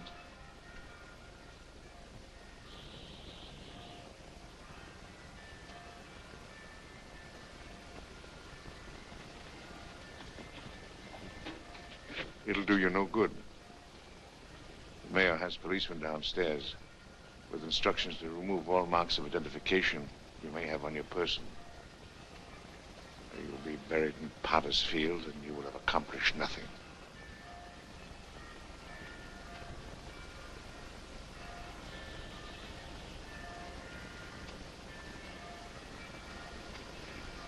I've taken care of that. I've already mailed a copy of this letter to Mr. Cannell. John, why don't you forget this foolishness? Stop right where you are, Mr. Norton, if you don't want to go overboard with me.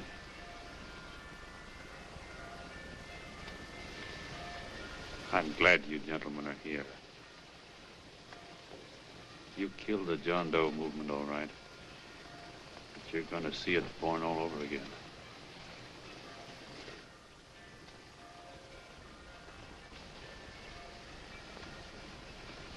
Now take a good look, Mr. Norton. John! John!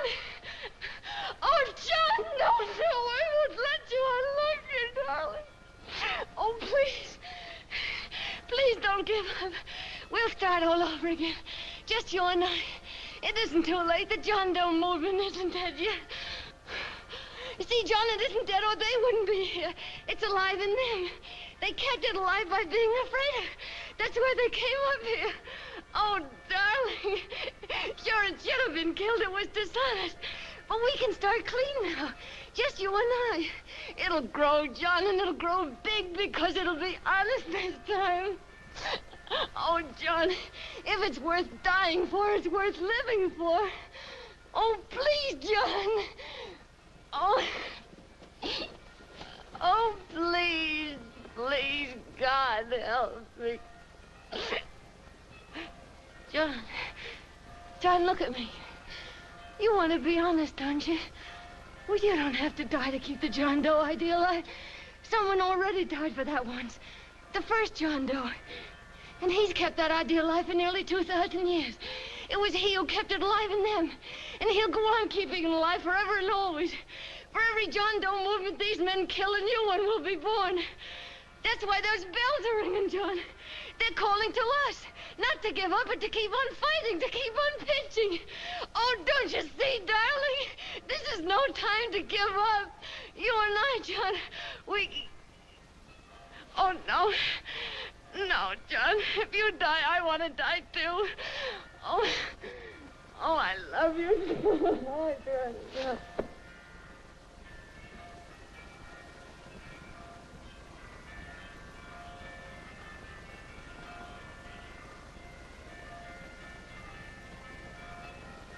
Mr. Doe, you don't have to... We're with you, Mr. Doe. We just lost our heads and acted like a mob. What Bert's trying to say is that we need you, Mr. Doe. There were a lot of us that didn't believe what that man said. We were going to start up our John Doe Club again, whether we saw you or not, weren't we, Bert? And there were a lot of others that were going to do the same thing. Well, Mr. Sourpuss even got a letter from his cousin in Toledo. I got it right here, Mr. Doe. Only it'd be a lot easier with you. Please. Please come with us, Mr. Doe.